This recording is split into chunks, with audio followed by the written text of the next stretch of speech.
Hey guys, this is Bhupendra Singh and welcome to let's crack UPSC CSC Hindi. और आप सभी का स्वागत है।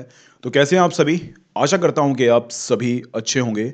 और यहाँ पर हम लोग पढ़ रहे हैं ट्वेल्थ क्लास की एनसीईआरटी। और ट्वेल्थ क्लास की एनसीईआरटीज में हम लोगों ने दो चैप्टर नहीं, लगभग 3 चैप्टर हम लोग खत्म कर चुके हैं। अब लास्ट के हमारे चैप्टर बचे हुए हैं। देख लेते हैं, एक बार ओवरव्यू लेते हैं कि कौन कौन से चैप्टर हम लोग पढ़ चुके हैं। देखो, पहला जो आपका चैप्टर था वो था हड़प्पा सभ्यता।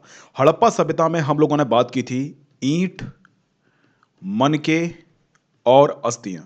ओके, ये सब चीजें हम लोगों ने पढ़ ली थी। इसके बाद हम लोगों ने बात की थी राजा, किसान और नगर। ये दूसरा हमारा चैप्टर था। हम लोगों ने बात की थी आरंभिक राज्य की अर्थव्यवस्था। आरंभिक राज्य की अर्थव्यवस्था। कुछ प्रशासनिक नीतियों के बारे में भी हम लोगों ने बात की थी। ध्यान रखना, हम लोग जो बात कर रहे हैं समयावधि की, हम लोग 600 ईसा पूर्व से, कब से? 600 ईसा पूर्व से हम लोग बात कर रहे हैं 600 ईस्वी की। इतना लंबा समय काल है तो ऑब्वियसली इसमें बहुत सारे वंश आएंगे। और इन सब वंशों को मिलाकर हम लोग एक ब्रॉड एरिया में प्रशासनिक और आर्थिक नीतियों को देखने का प्रयास करेंगे। हम लोगों ने ये चैप्टर खत्म कर लिए हैं। ईंट मन के हस्तियां अस्तियां ये भी कर लिया, राजा किसान नगर ये भी कर लिया, आरंभिक राज्य की अर्थव्यवस्था ये भी कर लिया। इसके बाद हमारा जो चैप्टर स्टार्ट हुआ था कल, वो था बंधुत्व, जाति और वर्ग। यानी कि हम लोग समाज की बात कर रहे हैं कि उस समय पर 600 ईसा पूर्व से 600 ईस्वी के मध्य में समाज किस प्रकार का था। अब समाज में तो आप सभी जानते हैं ना कि समाज में महिलाएं, दास, बच्चे, बुजुर्ग, जाति व्यवस्था, पारस्परिक संबंध, ये सभी चीजें आती हैं। ध्यान रखना, हम लोगों ने जो बंधुत्व, जाति और वर्ग, इन सब के बारे में हम लोगों ने बात की थी। इसमें कुछ चीजें आपकी बची हैं। एक छोटा सा लास्ट का चैप्टर है गोत्र, वो बचा है। इसको हम लोग खत्म करेंगे। इसके बाद नया चैप्टर स्टार्ट करेंगे आज से। ये है विचारक, विश्वास और इमारतें। यानी कुल मिलाकर हम लोग सांस्कृतिक विकास की हम लोग बात करेंगे। देखो, आप समझ सकते हैं कि इसमें हम लोगों ने प्रशासनिक की बात की 600 से 600 ईसा पूर्व, 600 ईसा पूर्व से 600 ईस्वी के मध्य में।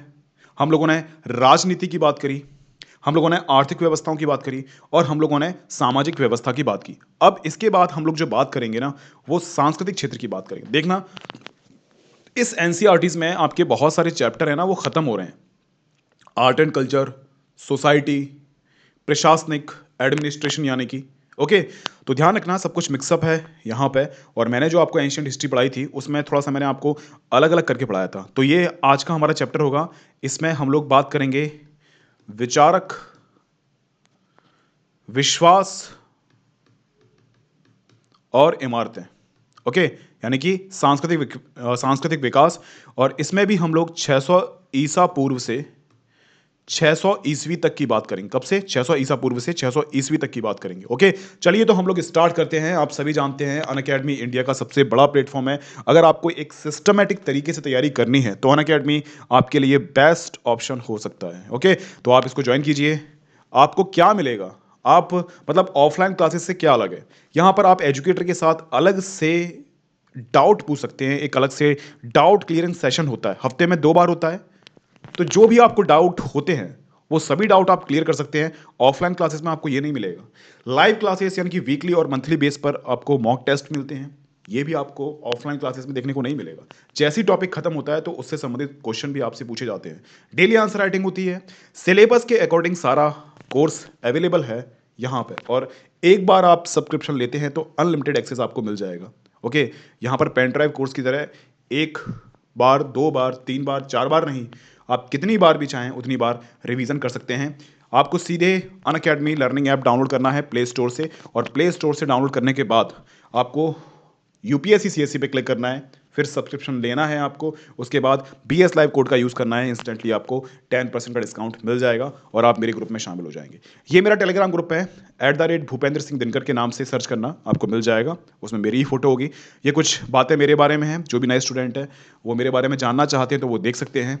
इंडिया के जितने भी टॉप एजुकेटर हैं उन सभी टॉप एजुकेटर से आप जुड़ जाएंगे। यानी कि मेरा कोर्स लेने, मतलब आप बीएस लाइव कोड का यूज़ कर रहे हो, इसका मतलब ये नहीं कि आप सिर्फ और सिर्फ मेरे कोर्स को एक्सेस कर पाओगे।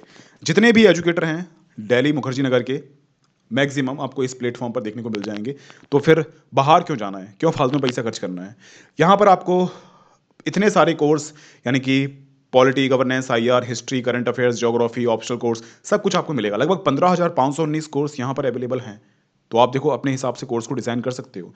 और रिकॉर्डेड भी हैं और लाइव भी चलते हैं। मेरा भी कोर्स चल रहा है सुबह 8 बजे।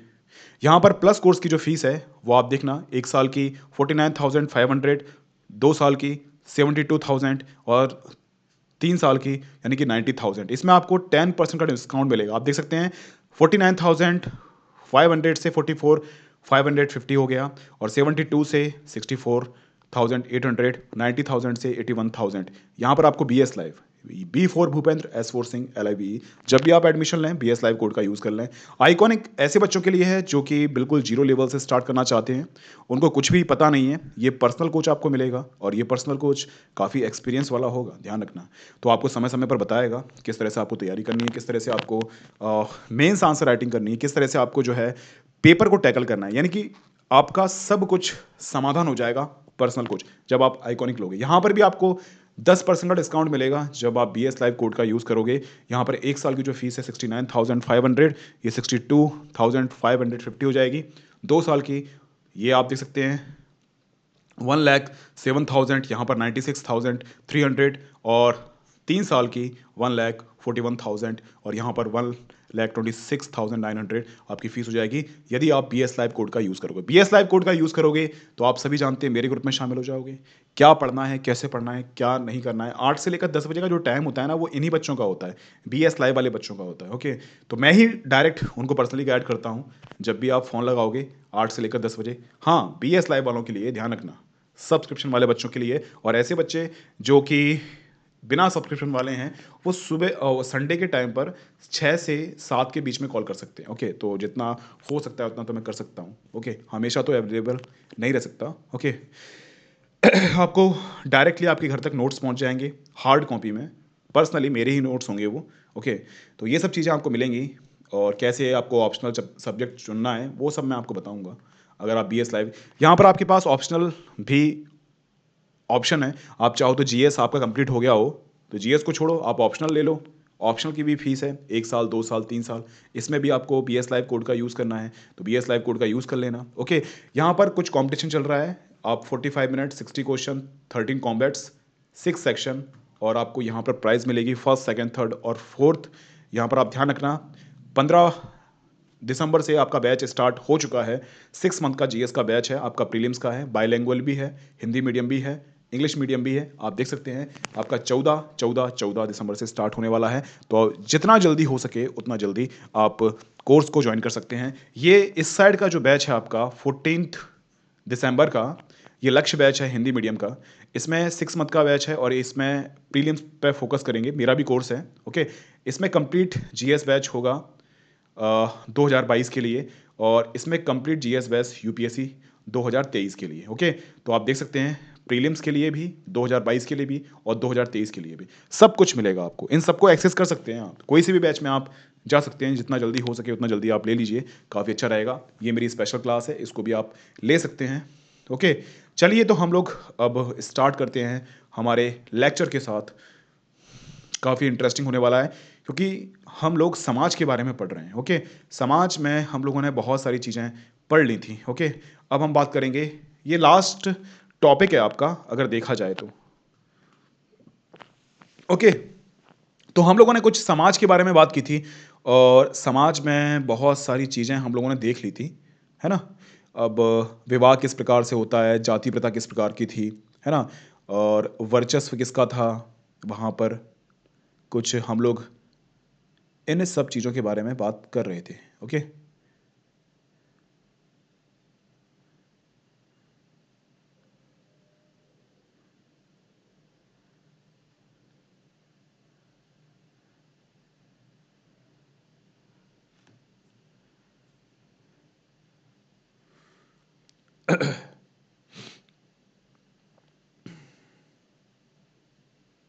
एक मिनट रुको बस, एक बार टाइमिंग सेट हो जाए।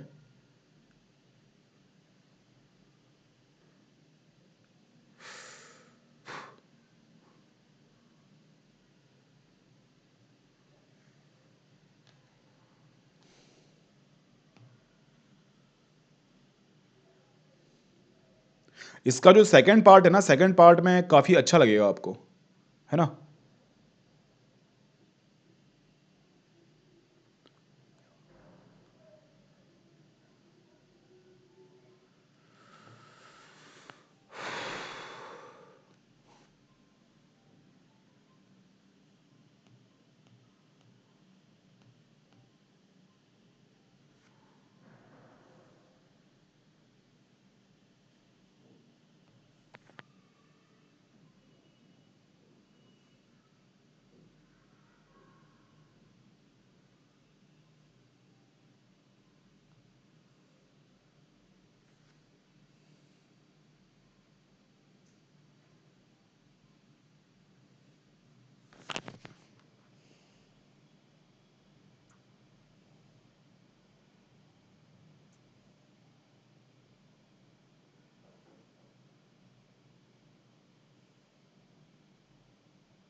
लास्ट का टॉपिक कौन सा था हमारा? विवाह के 8 प्रकार।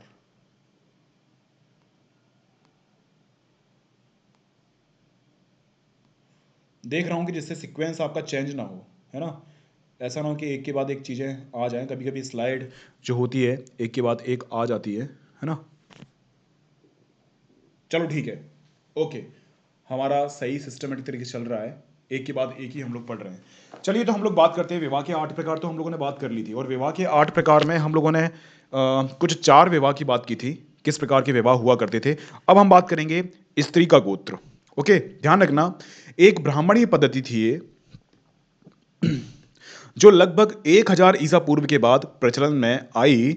वह लोग, खासतौर से ब्राह्मण, को गोत्रों में वर्गीकृत करने की थी। प्रत्येक गोत्र एक वैदिक ऋषि के नाम पर होता था। तो ओके, तो आप समझते हैं ना, गोत्र आपने भी देखा होगा, आपके घर में भी जब शादी होती होगी तो गोत्र देखे जाते होंगे, ओके, कि किस गोत्र का है। समान गोत्र में शादी करने की परंपरा नहीं होती है। अगर उत्तर भारत की हम लोग बात करते हैं तो दक्षिण भारत में हो सकता है कि समान गोत्र में शादी कर दी जाती हो।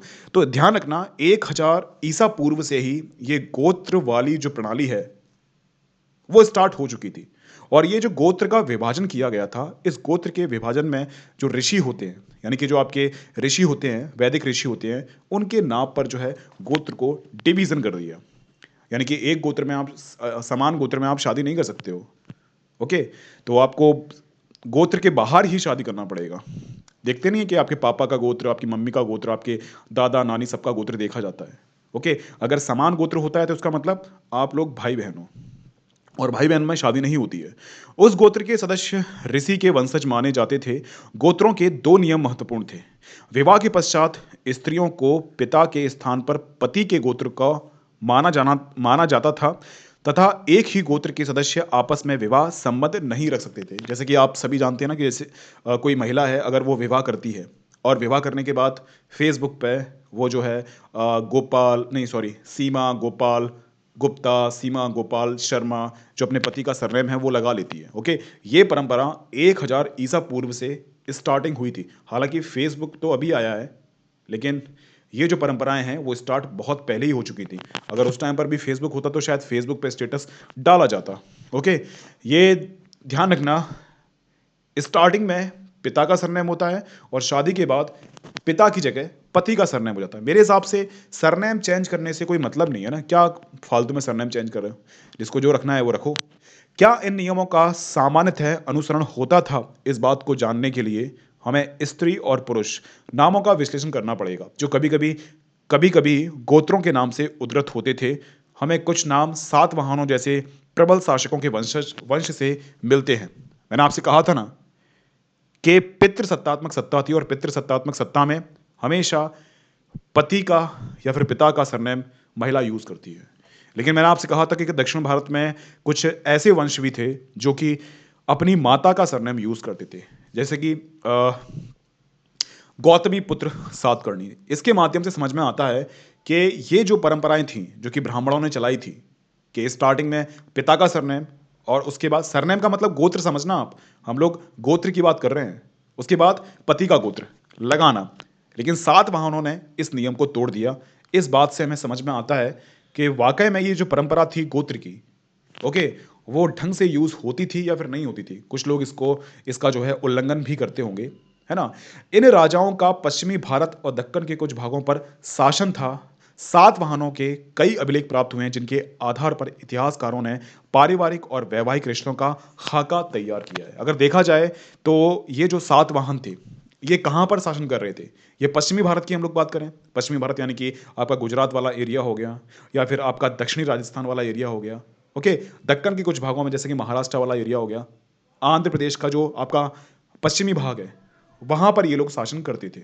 और लगभग अगर हम लोग इसके कालखंड की बात करते हैं तो लगभग ईसा पूर्व से दूसरी शताब्दी से लेकर आपका दूसरी यानी कि कम से कम 400 साल तक इनने शासन किया है। और इनके भी कई अभिलेख प्राप्त हुए हैं। मैंने आपसे कहा था कि किसी भी वंश के बारे में अगर आपको जानकारी प्राप्त करनी है तो दो स्रोत होते हैं, एक तो आपका साहित्यिक स्रोत होता है और एक आपका होता है पुरातात्विक स्रोत।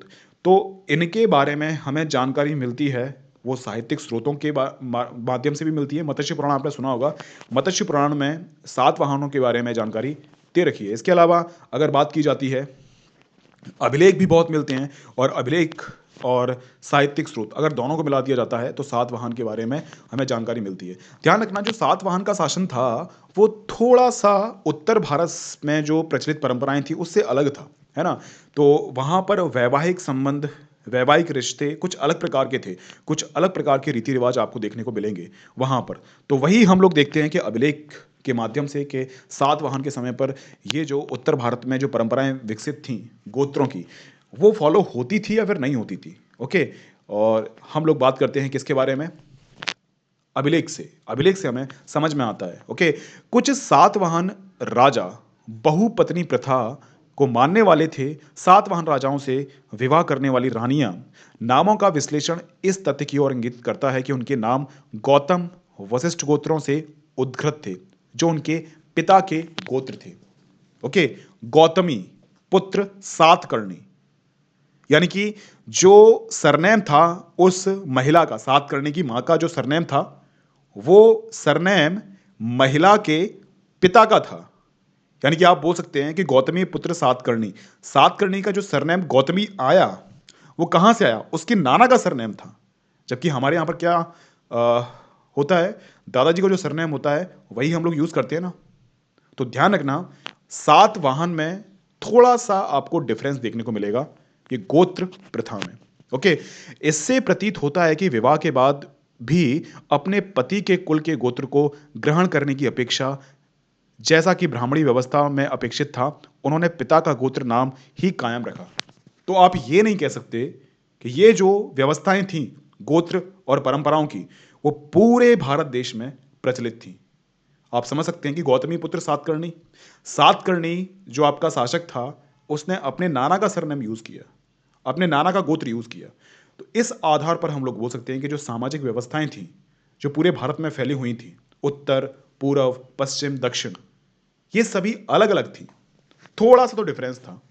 कहां पर उत्तर भारत में जो दादा का सरनेम है वो यूज करते थे, गोत्र की हम लोग बात कर रहे हैं। जब भी मैं सरनेम बोलूं तो आप ये समझ लेना कि हम लोग गोत्र की बात कर रहे हैं, ओके। तो आपको समझ में आया होगा डिफरेंस आपको समझ में आया होगा, ओके। यह भी पता चलता है कि कुछ रानियां एक ही गोत्र से थीं। यह तथ्य बहिर्विवाह पद्धति के नियमों के विरुद्ध था। वस्तुतः यह उदाहरण एक वैकल्पिक प्रथा, अंतर विवाह पद्धति अर्थात बंधुओं में विवाह संबंध को दर्शाता है, जिसका प्रचलन दक्षिण भारत के कई समुदाय हैं वो करते थे। जैसे कि हम लोग उत्तर भारत की बात करते हैं, उत्तर भारत में आप एक ही गोत्र में शादी नहीं करते हैं। एक ही गोत्र की तो बात अलग है, दादा का सरनेम, दादा का गोत्र, दादी का गोत्र, नाना का, नानी का गोत्र, ये सब देखते हैं। चार गोत्र देखे जाते हैं। चार चार गोत्र अगर मैच नहीं कर रहे हैं लड़की वाले से, इसका मतलब शादी हो सकती है। अगर गोत्र मिल गया इसका मतलब आप भाई बहनों और शादी नहीं होती। कईयों ऐसे मैंने देखे हैं, कईयों ऐसे केस हो जाते हैं जिसमें कि गोत्र मैच कर जाते हैं, हालांकि फिर दिल टूटता है, ब्रेकअप होता है, बात अलग होती है, फिर लड़ाई झगड़े होते हैं, फिर अंतिम रूप से शादी हो जाती है, ओके। ऐसा ही हुआ था, मेरा एक भाई है उसके साथ, उसके भी गोत्र मैच कर गए थे, ओके। फिर भी लड़ाई झगड़े हुए, शादी हो गई, बात खत्म। शादी के बाद कौन देख रहा है, ठीक है ना। तो ये परंपराएं हैं, रीति रिवाज हैं, मेरे हिसाब से दो इंसानों के मन मिलने चाहिए ना। बाकी क्या गोत्र वोत्र देख रहे हो, क्या फालतू में जो है जाति कास्ट धर्म, है ना। आपने देखा होगा ना कि गोत्र वोत्र देखे जाते हैं, घर वार देखा जाता है, लड़का पढ़ा लिखा है या फिर नहीं पढ़ा लिखा है, सब कुछ देख भाल के शादी की जाती है, उसके बाद भी क्या होता है, डिवोर्स हो जाते हैं। आजकल डिवोर्स की संख्या बहुत ज़्यादा बढ़ चुकी है, तो फालतू में इतने नाटक करने से क्या फ़ायदा है। रहना लड़का लड़की को साथ में है, और संबंध बनाते हैं कौन, माता पिता, है ना। अब लड़का लड़की ही खुश नहीं है तो फिर क्या फ़ायदा है ऐसे रिश्ते से। ओके, तो ये सब चीज़ें हैं। तो आजकल की जनरेशन थोड़ा सा जो है इस बात पर फोकस कर रही है ना। बाकी ये दहेज वहेज घर बार वो सेकेंडरी चीज़ है, मन मिलना चाहिए ना। अगर मन नहीं मिलेगा तो फिर चीज़ें गलत हो जाएंगी। आजकल विश्वास में भी कमी आती जा रही है, आजकल की जनरेशन में विश्वास बहुत कम है। ओके, दोनों लड़का और लड़की दोनों वर्किंग होते हैं तो विश्वास में कमी आ जाती है। जिस पर विश्वास हो, जिस पर आपको लगता है कि शादी उससे ही करना चाहिए। बाकी तो परंपराएं हमारी 1000 ईसा पूर्व से चलती हुई आ रही है, उसी परंपरा को निभाना है तो निभा लो, कोई दिक्कत नहीं है। देखो, कानून नियम समय समय पर जो है चेंज होना चाहिए, है ना। समय की मांग है ये। अगर कानून और नियम को अगर आप चेंज नहीं करोगे समय के अनुसार, तो बाधाएं उत्पन्न होना स्टार्ट हो जाएंगी। जैसे कि औपनिवेशिक कानून है। अब औपनिवेशिक कानून की बात की जाती है तो औपनिवेशिक कानून की जरूरतें उस समय पर कुछ और थी, उसके हिसाब से नियम बनाए गए थे। आज की जरूरतें कुछ और हैं, तो आज के हिसाब से नियम बनाओ ना यार। कईयों ऐसे कानून आपने देखे होंगे, पॉलिटी में भी आपने पढ़ा होगा कि कुछ ऐसे कानून होते हैं जो कि अतार्किक होते हैं, जैसे कि देशद्रोह का आरोप। उस समय क्रांतिकारी गतिविधियां चल रही थीं, और क्रांतिकारी गतिविधियों की वजह से अंग्रेजों ने क्रांतिकारियों को लगाम लगाने के लिए इस प्रकार के देशद्रोह का आरोप, देशद्रोह का कानून बनाया था। आज क्या सार्थकता है। आजकल सत्ता पार्टी है, सत्ता पार्टी देशद्रोह का आरोप है वो क्या नाम से यूज करती है विपक्ष के खिलाफ, है ना। जो भी इनकी नीतियों से खुश नहीं है वो आलोचना करता है, देशद्रोह का आरोप लगा दिया जाएगा। आजकल देखने को मिल रहा है ना आपको ये सब चीजें। ओके, तो क्या करें, कानून को चेंज होना चाहिए। इसी प्रकार से जो वैवाहिक संबंध की जो परंपराएं हैं, जो कानून है, नियम कायदे कानून है, उनको भी चेंज होना चाहिए ना। आजकल ये जाति गोत्र क्या फर्क पड़ता है, मन मिलना चाहिए ना, आत्मा मिलना चाहिए। अगर किसी इंसान से आपकी आत्मा मिल जाती है तो उसको कभी छोड़ना मत, है ना। कभी कभी इंसान क्या है, ज़्यादा हवा में उड़ जाता है। कुछ कुछ इंसान उसको मिलते हैं अच्छे, लेकिन उसको खो देता है वो हवा में उड़ते उड़ते। फिर बाद में चीज़ें ऐसी मिलती हैं कि उसके सब पर कट जाते हैं 2 मिनट में। ठीक है ना। बाकी तो आप समझदार हो, हम लोग क्या बात करें इसके बारे में, ध्यान रखना। बांधवों, बांधवों में कौन कौन आते हैं, ममेरे चचेरे इत्यादि भाई बहन के साथ जोड़े गए विवाह संबंधों की वजह से एक सुगठित समुदाय उभर पाता था। संभवतः उपमहाद्वीप के और अन्य विविधताएं भी मौजूद थीं, किंतु उनके विशिष्ट ब्यौरे को पुनर्निर्मित करना संभव नहीं हो पाया। तो ध्यान रखना इस बात को कि हम लोग बात कर रहे हैं क्या, अगर दक्षिण भारत में हम लोग बात करते हैं तो ममेरे चचेरे इत्यादि भाई बहनों में प्रेफरेंस दिया जाता है कि कोई ममेरा भाई होगा, कोई चचेरा भाई होगा तो उसके साथ शादी कर दी जाएगी। जिस प्रकार से मुस्लिम धर्म में आपको देखने को मिलता है ना, उसी प्रकार से दक्षिण भारत में आपको हिंदू धर्म में देखने को मिलेगा, है ना। होता यह है कि मतलब कनेक्टिविटी, देखो कोई इंसान को आप बचपन से जानते हो, जैसे कि भाई बहन होते हैं ममेरे और चचेरे, ये बात मत करना, है ना, कि गलत है सही है, उसके बारे में हम लोग चर्चा नहीं कर रहे हैं। हम लोग चर्चा इस बात की कर रहे हैं कि इसके पीछे लॉजिक क्या था कि ममेरे और चचेरे भाई बहनों में शादी। ओके, क्यों, क्योंकि बचपन से हम लोग देखते हैं ना उस इंसान को कि कैसा है कैसा नहीं है, क्या हमारी बन पाएगी या फिर नहीं बन पाएगी। आजकल के जो वैवाहिक संबंध स्थापित किए जाते हैं, एकदम से लड़का पसंद करते हैं, जल्दबाजी में शादी कर देते हैं, शादी आपकी हो गई, उसके बाद समझ में आ रहा है कि भाई हमारी सोच तो इससे मैच नहीं कर रही है। अब कुछ लोग ऐसे हैं जो पूरी ज़िंदगी भर ज़िंदगी काटते हैं बस, और कुछ लोग ऐसे होते हैं कि बर्दाश्त नहीं करते, डिवोर्स हो जाता है। आजकल देखो आप किस तरह से डिवोर्स चल रहा है। ओके, तो इसीलिए दक्षिण भारत के लोग जो वैवाहिक संबंध बनाते थे, इन वैवाहिक संबंधों में कहीं ना कहीं जो आपके ममेरे और चचेरे भाई हैं उनको प्रेफरेंस दिया जाता था।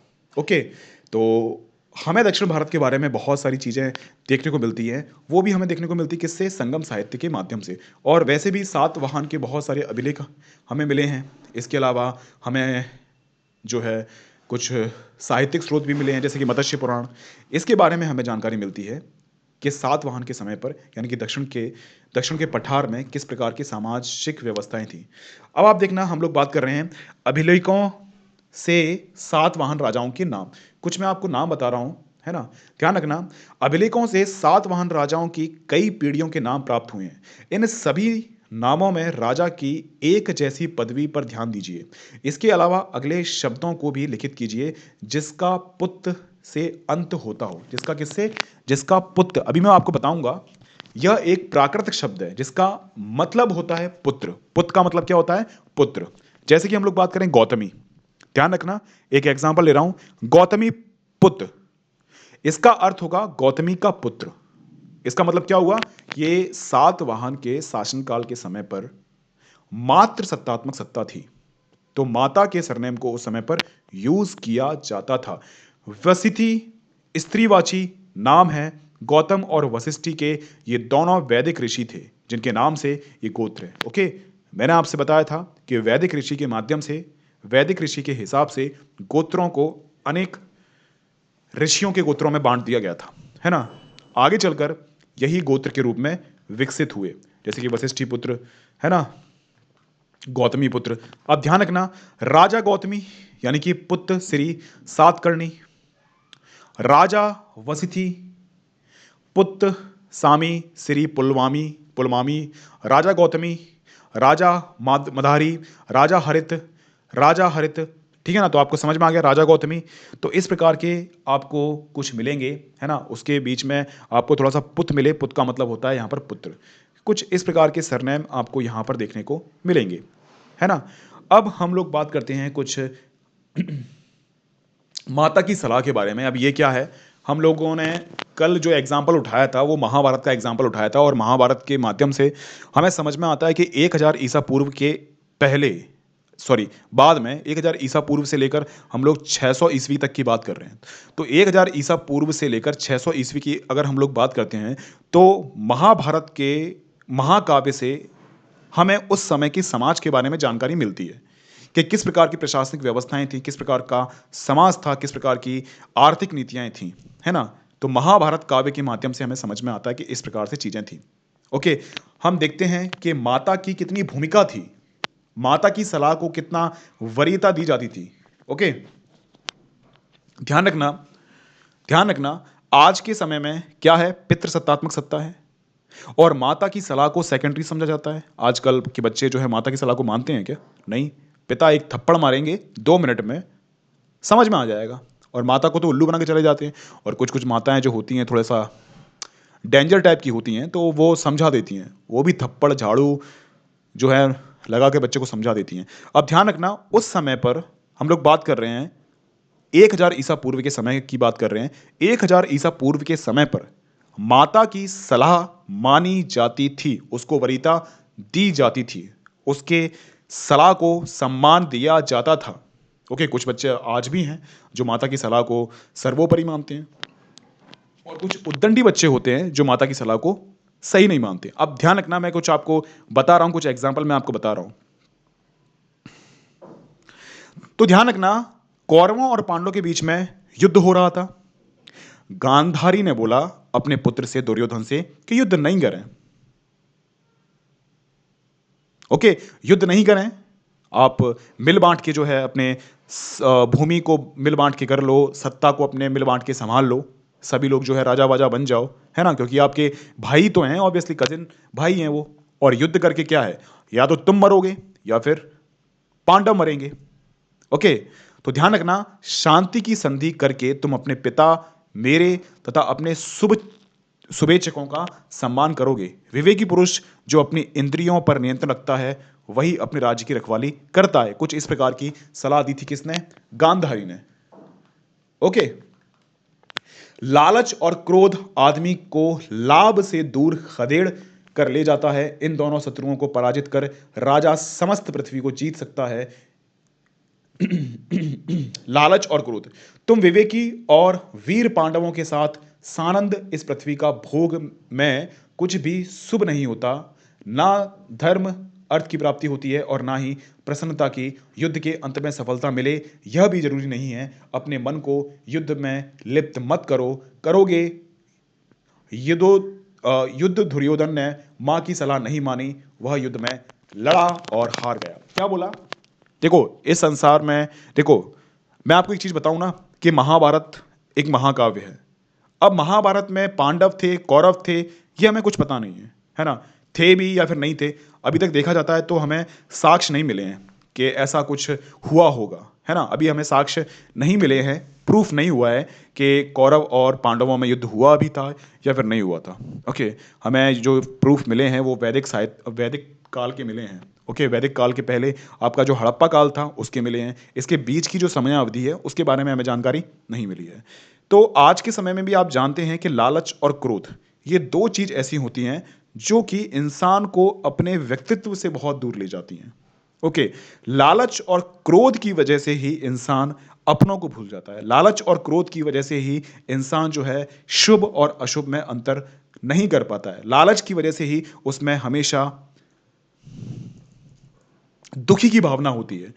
लालच की वजह से ही युद्ध होता है और लालच की वजह से ही क्या होता है आप मुझे बताओ? जन धन की हानि होती है। तो गंधारी ने समझाया कि लालच और क्रोध मत करो, सत्ता की चाह मत रखो, मिल बांट कर खाओ, है ना? अगर आपने किसी का दिल जीत लिया, यही सबसे बड़ा युद्ध है यार, है ना? क्योंकि प्रेम से जो काम हो सकता है वो युद्ध से नहीं हो सकता है। अगर मान लीजिए आपने युद्ध कर भी लिया, आप जीत भी गए, तो इसका मतलब ये थोड़ी है कि आप खुश रहोगे। आपका लालच और बढ़ता जाएगा, आपका क्रोध और बढ़ता जाएगा, आप दूसरे राज्यों को और जीतोगे। उसके बाद अगर कोई राजा प्रशासक मजबूत हुआ आपसे तो वो आपको हरा देगा। तो संभव नहीं है ना कि आप युद्ध जीत भी जाओ तो भी आप प्रसन्न रहोगे। जैसे कि कलिंग का युद्ध जीता अशोक, क्या खुश हुआ वो? उसके बाद इतना दुखी हुआ क्योंकि अशोक ने देखा कि मैंने कितने सारे बच्चों को अनाथ कर दिया, मैंने कितने सारे जो माँ हैं उनको विधवा कर दिया। तब जाकर उसको समझ में आया कि नहीं यार, युद्ध से तो हटना चाहिए। ओके, हमें शांति स्थापित करना चाहिए और मन प्रेम के भाव से हमें राज्य को शासित करना चाहिए। तभी तो अशोक ने धम्म की नीति अपनाई थी, तभी तो अशोक ने धम्म का प्रचार किया था। धम्म कोई अलग से धर्म नहीं है, धम्म सिर्फ और सिर्फ जो है एक नैतिक संहिता है और नैतिक संहिता के माध्यम से अशोक अपने प्रशासन को संभालना चाहता था। ओके, जो कि सही नहीं हुआ, क्योंकि प्रशासन को अगर आपको संभालना है तो शांति, नैतिकता और युद्ध तीनों काम करने पड़ेंगे, तब जाकर आप जो है शासन को संभाल पाओगे। तभी तो 200 साल के अवधि में किस प्रकार से मौर्य साम्राज्य का पतन हो गया। चंद्रगुप्त मौर्य, बिंबिसार, उसके बाद अशोक, उसके बाद कुछ आपको दिखे कोई शासक, है ना? अब ध्यान रखना, यहां पर हम लोग बात करते हैं क्या माताएं महत्वपूर्ण थीं।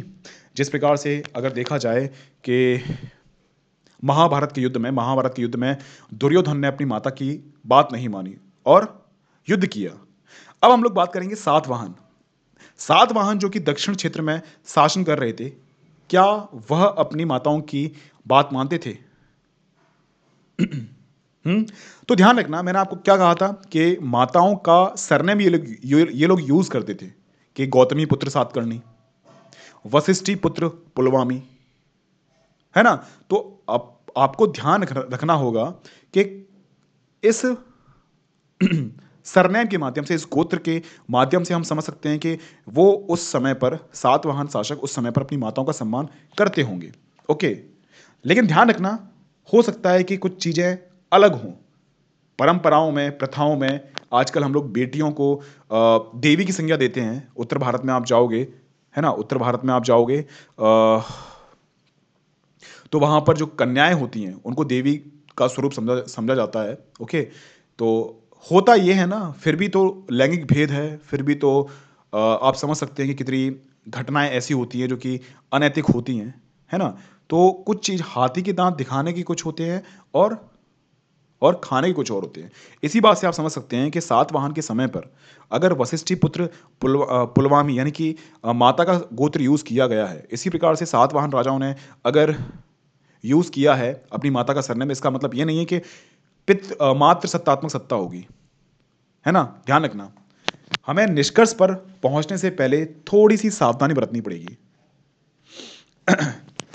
ध्यान रखना, सातवाहन काल में गोत्र का भले ही यूज करते हो माता का, इससे कोई फर्क पड़ता नहीं है, लेकिन उत्तराधिकारी सिर्फ और सिर्फ कौन होगा? पुत्र होगा, ना कि लड़की होगी। इस बात से हमें समझ में आता है कि ये सिर्फ और सिर्फ एक दिखावा था। क्या था ये सिर्फ और सिर्फ एक दिखावा था। तो हम लोग निष्कर्ष बिना आधार पर नहीं निकाल सकते हैं। ओके, तो ये कुछ बातें हैं जो आपको हमेशा ध्यान में रखनी है ना। अब हम लोग बात करेंगे कुछ नहीं नहीं नहीं नहीं, एक मिनट रुको, हमें वापस स्लाइड चेंज करना पड़ेगा।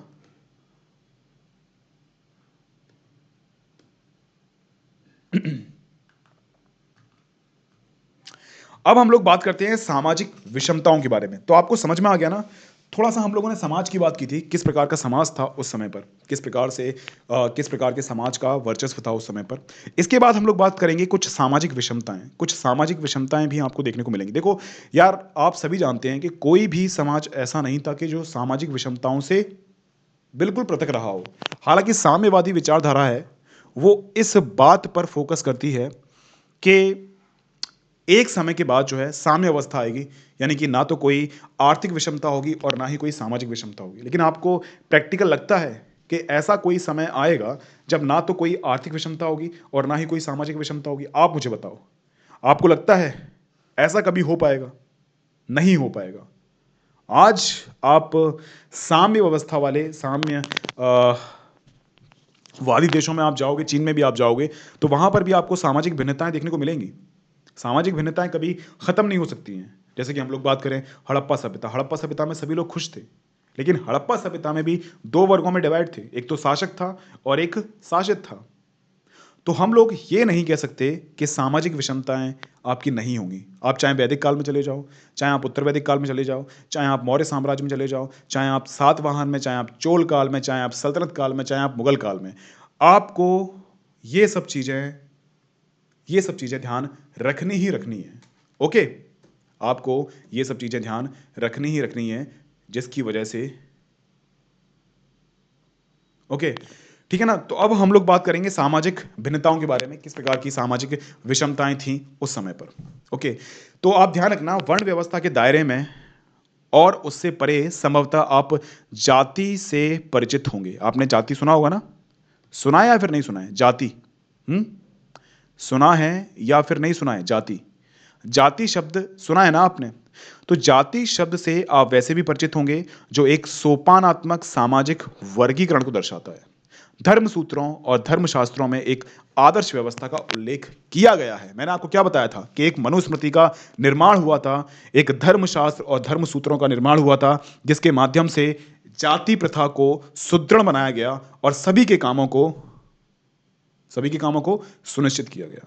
तो जाति प्रथा उत्तर वैदिक काल की एक बहुत बड़ी विशेषता है। उत्तर वैदिक काल के समय पर किसी को भी राजा बनना है, किसी को भी क्षत्रिय बनना है, किसी को भी नाई बनना है, किसी को भी कुछ भी काम चूज करने की आज़ादी थी। वहां पर सामाजिक गतिशीलता बाधित नहीं थी। लेकिन आप जैसे जैसे उत्तर वैदिक काल के आगे की बात करेंगे तो वहां पर सामाजिक विषमताएं आपको देखने को मिल जाएंगी। आपने देखा होगा ब्राह्मण, क्षत्रिय, वैश्य और शूद्र।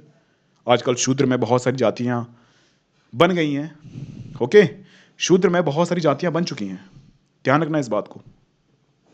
तो ब्राह्मण, क्षत्रिय, वैश्य और ये शूद्र, और शूद्र में बहुत सारी जातियां आज भी आप देखते हैं। मैं राजपूत हूं, मैं ब्राह्मण हूं, पंडित का छोरा, है ना, ऐसा सुना होगा ना आपने। राजपूत, है ना। वैश्य तो इतना खैर वो तो व्यापारी लोग हैं, वो इतना दिखावा करते नहीं है। आजकल ये ट्रेंड काफ़ी चल गया है। आप टी शर्ट पे देखना, टी शर्ट पे जाति लिखी होगी, जाट, गुजर, ब्राह्मण, राजपूत, है ना। आजकल दलित वर्ग के लोग हैं, वो भी अपने आप को जो जाति है उनकी, उनको कहने में शर्मा नहीं रहे हैं, है ना। तो आप समझ सकते हैं कि सामाजिक विषमताएं उस समय पर मनुस्मृति के माध्यम से स्टार्ट हुई थी और आज के समय पर भी वो विषमताएं समाप्त नहीं हुई हैं। और ये विषमताएं कहीं ना कहीं जो है हमारे देश की एकता और अखंडता को बाधित करने का काम कर रही हैं। तो आप समझिए, हम लोग बात कर रहे हैं 1000 ईसा पूर्व से 600 ईस्वी की, कि वहां पर सामाजिक विषमताएं थीं या फिर नहीं थी। ध्यान रखना, ब्राह्मण जो कि जाति व्यवस्था को बनाने में एक बहुत बड़ी भूमिका निभाते हैं।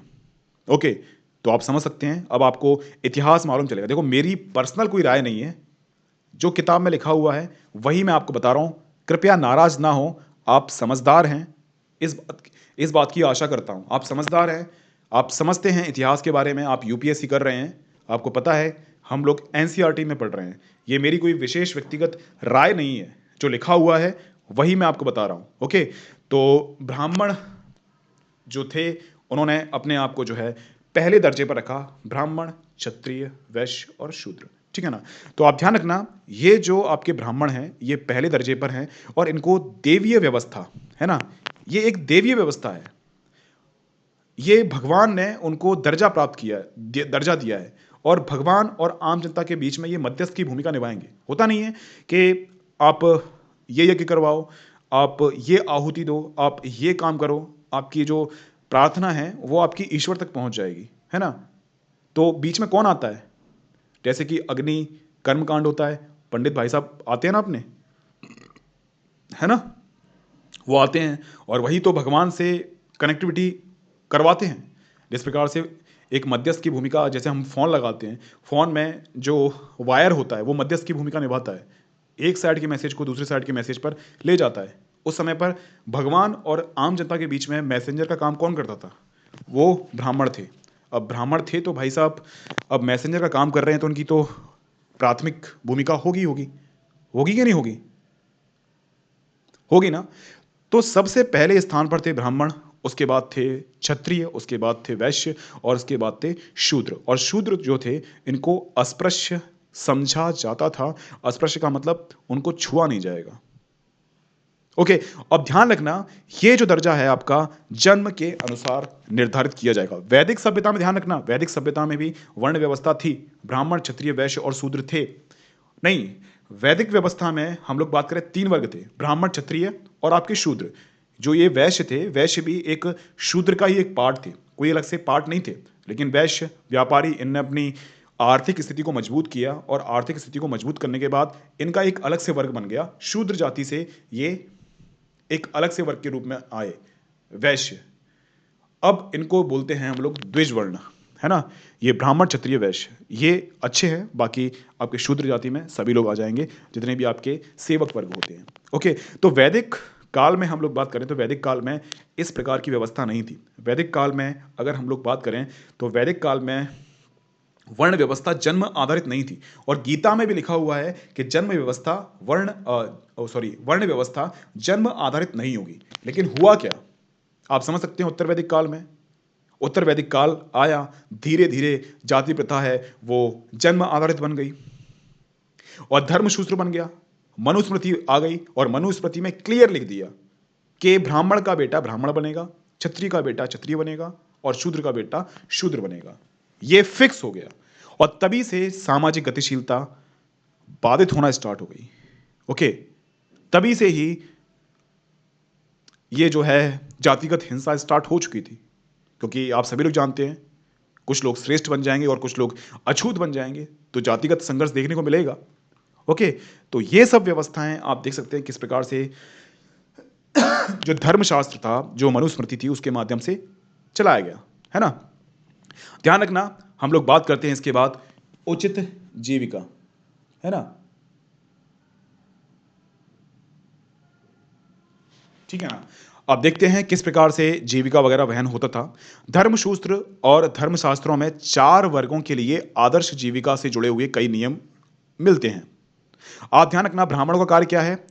अध्ययन, वेदों की शिक्षा, यज्ञ करवाना तथा उनका काम दान देना, लेना। क्षत्रियों का कर्म युद्ध करना, लोगों की सुरक्षा करना और न्याय करना, वेद पढ़ना, यज्ञ करना, दान दक्षिणा करना। ये हैं आपके ब्राह्मण और क्षत्रिय के काम। अब आप मुझे बताओ, देखो आपने भी देखा होगा कि जो अच्छा काम करता है उसकी अच्छी इज्जत होती है। जैसे कि मान लीजिए कोई आईएएस ऑफिसर है, अब आईएएस ऑफिसर है तो आईएएस ऑफिसर की ऑब्वियसली इज्जत होगी। अब वहीं पर प्यून होगा, चपरासी होगा, उसकी इज्जत नहीं होगी ना। तो आप समझिए कि ये ब्राह्मण और क्षत्रिय थे, इनकी सामाजिक प्रतिष्ठा बढ़ती गई, बढ़ती गई, बढ़ती गई, बढ़ती गई, और शूद्र थे, उनकी घटती गई, घटती गई, घटती गई। क्योंकि आप सभी जानते हैं कि भाई साहब काम के हिसाब से इज्जत होती है। तो ब्राह्मण और क्षत्रिय के काम आपको समझ में आ गए। ध्यान रखना, वैश्य भी थे। अंतिम 3 कार्य वैश्यों के लिए भी थे। ये जो मैं आपको बता रहा हूं ना, अंतिम 3 कार्य, 3 कार्य मैंने आपको बताया कौन कौन से, देखो ध्यान रखो, एक मिनट रुको, मैं आपको बता रहा हूं फिर से। ये क्या है? न्याय करना, सॉरी, वेद पढ़ना, यज्ञ करवाना और दान दक्षिणा करना, ये काम क्षत्रिय, वैश्य और ब्राह्मण तीनों कर सकते थे। लेकिन स्टार्टिंग के काम मैंने आपको बताया ना, स्टार्टिंग के काम है ना, वो ब्राह्मण के अलग थे, क्षत्रियों के स्टार्टिंग के काम अलग थे और वैश्य के अलग थे। इनको मिक्सअप मत करना। लास्ट के जो 3 कार्य थे वो सभी के लिए एक जैसे हैं। ध्यान रखना, वैश्यों के लिए भी थे ये 3 वर्ग, साथ ही उनसे कृषि, गौपालन और व्यापार का कर्म भी अपेक्षित था, और शूद्रों के लिए मात्र एक ही जीविका, यानी कि तीनों उच्च वर्णों की सेवा करना। आजकल आपने देखा नहीं होगा कि कुछ लोग होते हैं उच्च जाति के और बोलते हैं कि नहीं, आओ हमारे घर में आओ और मैला ढो। ये तो करना ही पड़ेगा, करना ही पड़ेगा, ये तो आपका काम है।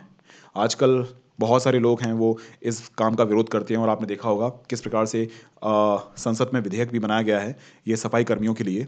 लेकिन आज भी आपने ग्रामीण क्षेत्र में देखा होगा, आपके ग्रामीण क्षेत्र में देखा होगा ना आपने, कि जाति प्रथा आज भी बहुत भयानक रूप लिए हुए है। और आज तो जाति प्रथा जो है काफ़ी कठोर भी बन चुकी है। आजकल जातिगत संघर्ष भी देखे जाते हैं, जानबूझकर जो है उनके साथ गलत व्यवहार किया जाता है, उनको मारा जाता है, उनको पीटा जाता है ना, उनकी लड़कियों के साथ रेप किया जाता है। आजकल आपने ये घटनाएं देखी भी होंगी, सोशल मीडिया पर काफ़ी चलती रहती हैं ये घटनाएं। ओके, तो ये सब चीज़ें चल रही हैं।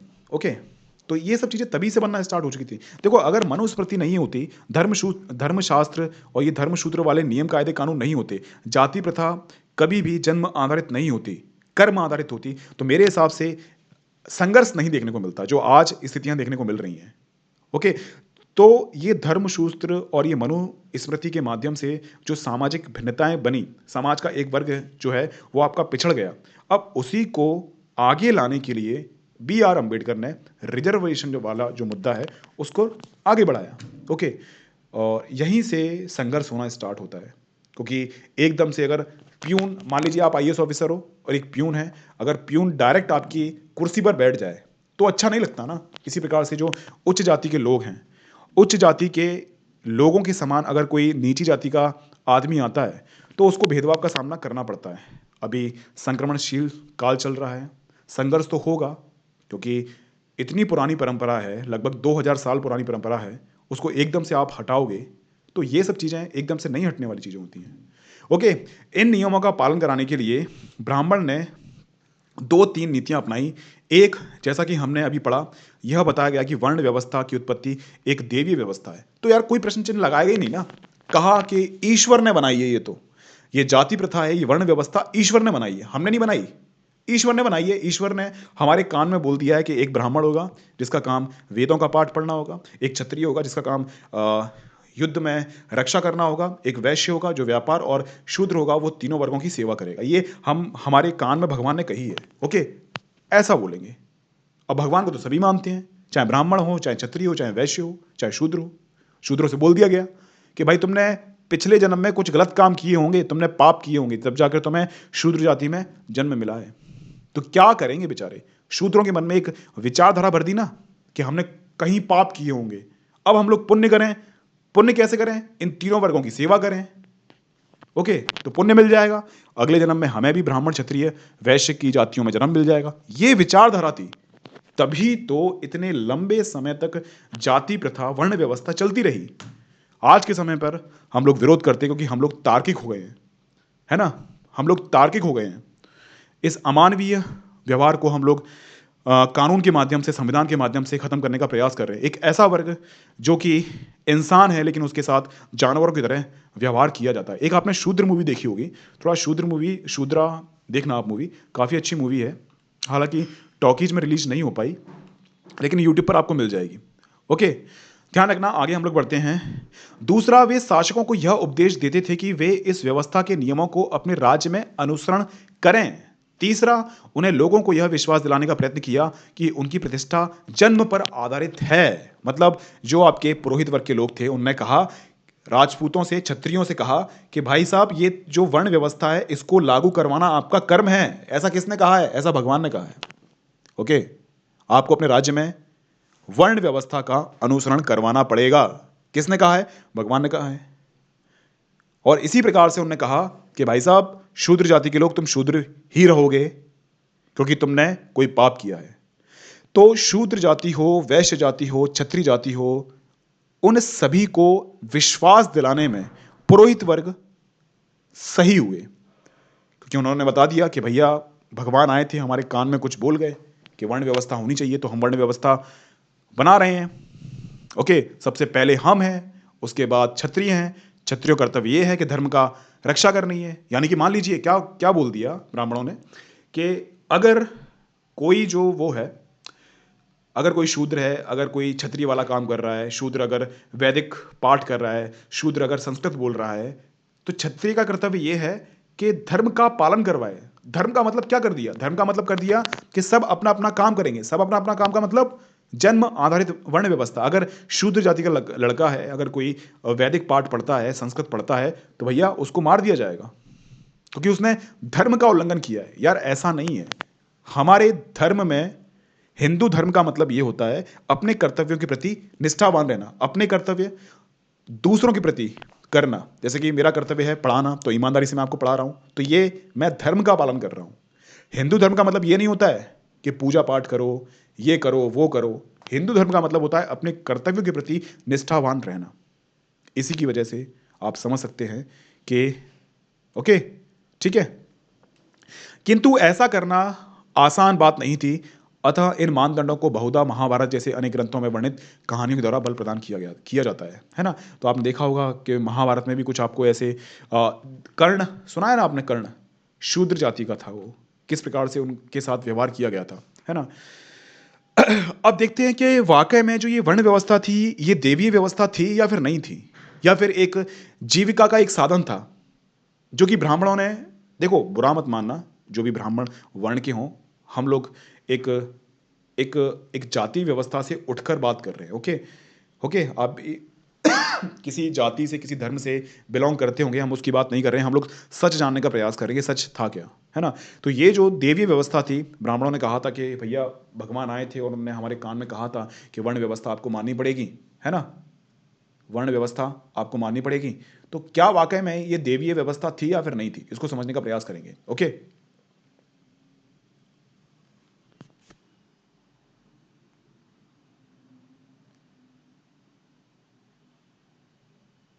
ठीक है ना।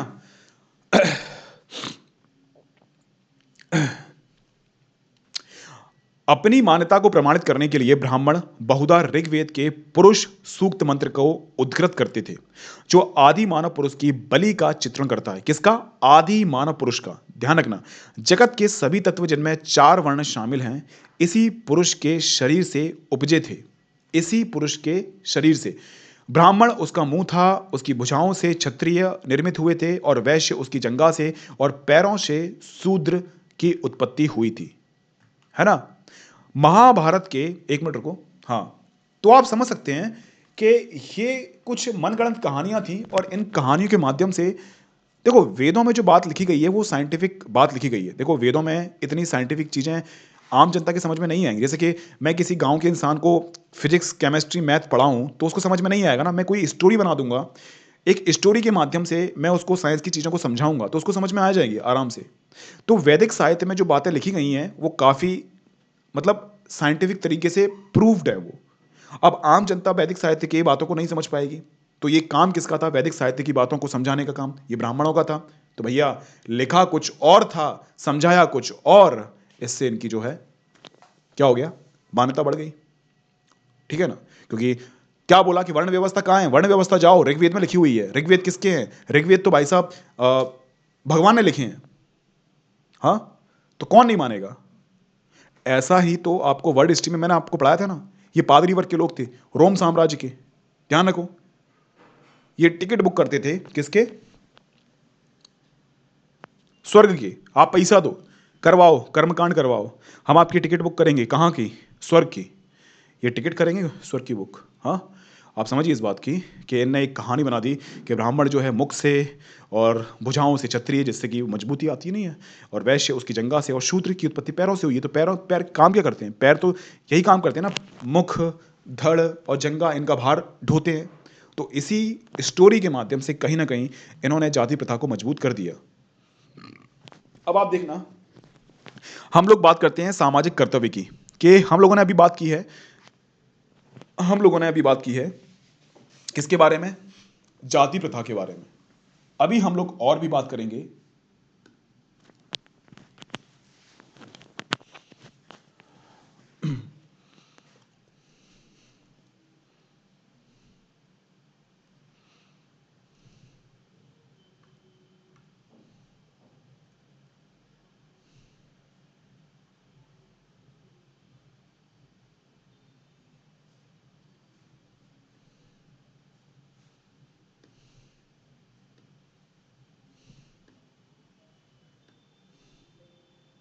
Playing from laptop 00879J9C.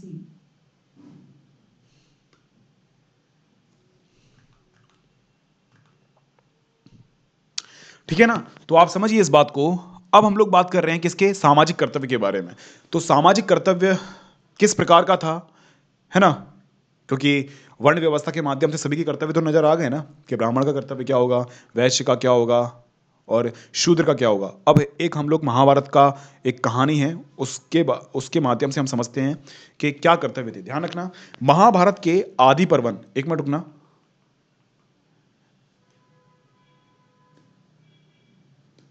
Mahabharat के आदि पर्वन से एक कहानी उद्धृत एक ब्राह्मण द्रोण के पास, जो कुरु वंश के राजकुमारों को धनुर्विद्या की शिक्षा देते थे, एकलव्य नामक वनवासी निषाद यानी कि शिकारी समुदाय आया।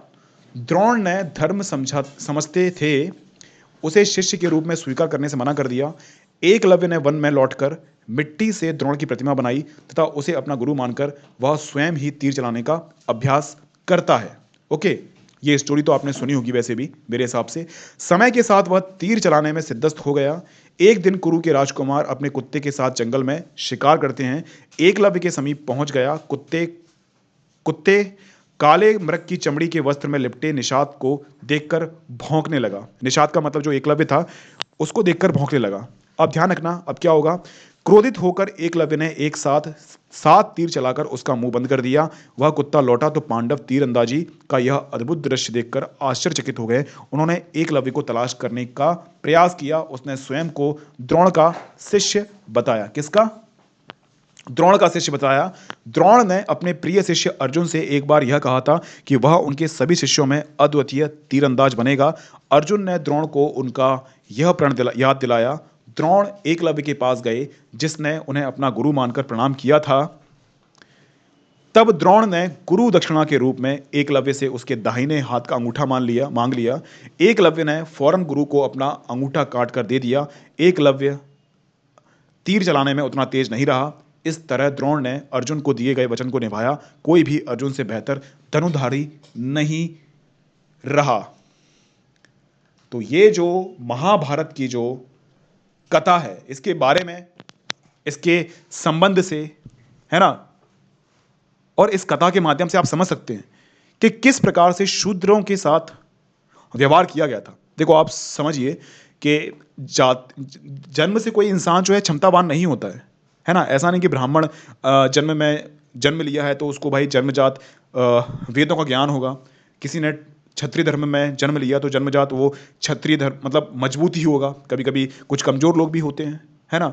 तो इस बात को समझने में थोड़ा सा गलत होता है कि कुछ लोग शूद्र जाति में होते हैं, वो भी क्षमतावान होते हैं, लेकिन फिर भी उनके साथ गलत व्यवहार किया जाता है। आप समझ सकते हैं। द्रोण स्टार्टिंग में एकलव्य जाते हैं द्रोणाचार्य के पास और बोलते हैं कि भाई साहब, हमें धनुर्विद्या सीखनी है।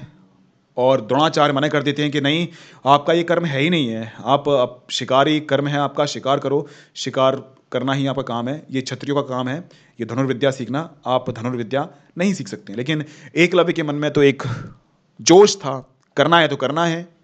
इसी प्रकार से गुरु द्रोणाचार्य की उन्होंने मूर्ति बनाई। और देखो, श्रद्धा आस्था बहुत महत्वपूर्ण होती है। अगर आप किसी इंसान से शिक्षा ग्रहण करते हैं तो श्रद्धा आस्था होना बहुत जरूरी है। आजकल में क्या होता है, आजकल टीचर पे विश्वास ही नहीं हो पाता है बच्चों का, है ना।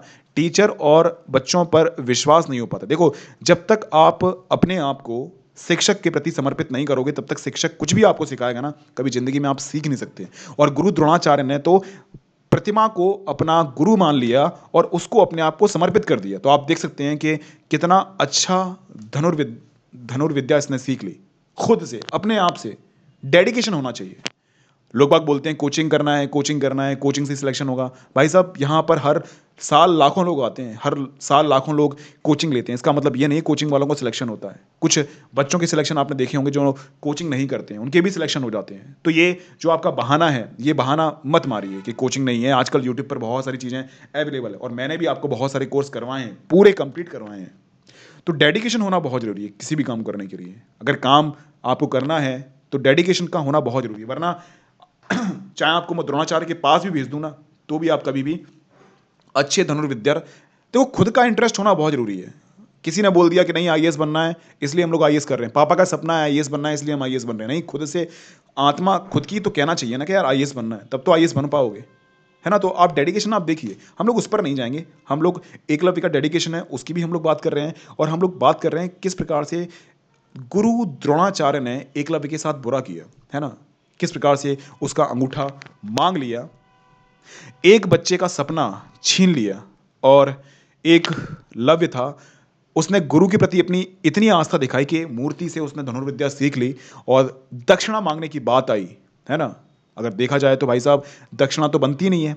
गुरु द्रोणाचार्य ने मतलब सिखाई नहीं थी धनुर्विद्या, फिर भी उसने अपना दाहिना अंगूठा समर्पित कर दिया। तो आप समझ सकते हैं गुरु द्रोणाचार्य और एकलव्य की कहानी। आजकल ये बहुत विवादित मुद्दा रहता है ना। दलित वर्ग के लोग हैं वो इसी को एग्जाम्पल मानते हैं। नहीं, हम लोग तो देखो, हम लोग एक बात कर रहे हैं, वो सब चीज़ों से हट के बात कर रहे हैं ना, है ना। हमारे विचारों में पूर्वाग्रह नहीं होना चाहिए, है ना, कि हम लोग किसी विशेष जाति से संबंध रखते हैं तो हम बहुत भावुक हो जाएं और उसके बाद कमेंट बॉक्स में लाइन पे लाइन लग जाए। ऐसा नहीं करना है आपको, आप समझदार हो। और कुछ बच्चे आते हैं उल्टे सीधे कमेंट करते हैं और निकल, उनका उद्देश्य यही होता है, वो आते इसलिए यही हैं, उल्टे सीधे कमेंट करने के लिए आते हैं। तो उनसे भ्रमित नहीं होना है, कमेंट बॉक्स में क्या चल रहा है उससे भ्रमित बिल्कुल भी नहीं होना है आपको। आपको अपनी परीक्षा पर, आपको अपने उद्देश्य पर, आपको अपने ये जो मैं पढ़ा रहा हूँ उस पर ध्यान रखना बहुत ज़रूरी है ना। तो आप देख सकते हैं कि किस प्रकार से द्रोणाचार्य ने अपने जो मुंह बोला शिष्य था उसके साथ व्यवहार किया, और जिसको शिक्षा दी थी अर्जुन को, है ना, और उसको श्रेष्ठ बनाया। तो ये सब चीज़ें चलती रहती हैं, क्या करें, समाज है, समाज में ये सब चीज़ें तो वैसे भी चलेंगी। ओके, चलिए अब हम लोग बात करते हैं अक्षत्रिय राजा। एक मिनट रुको।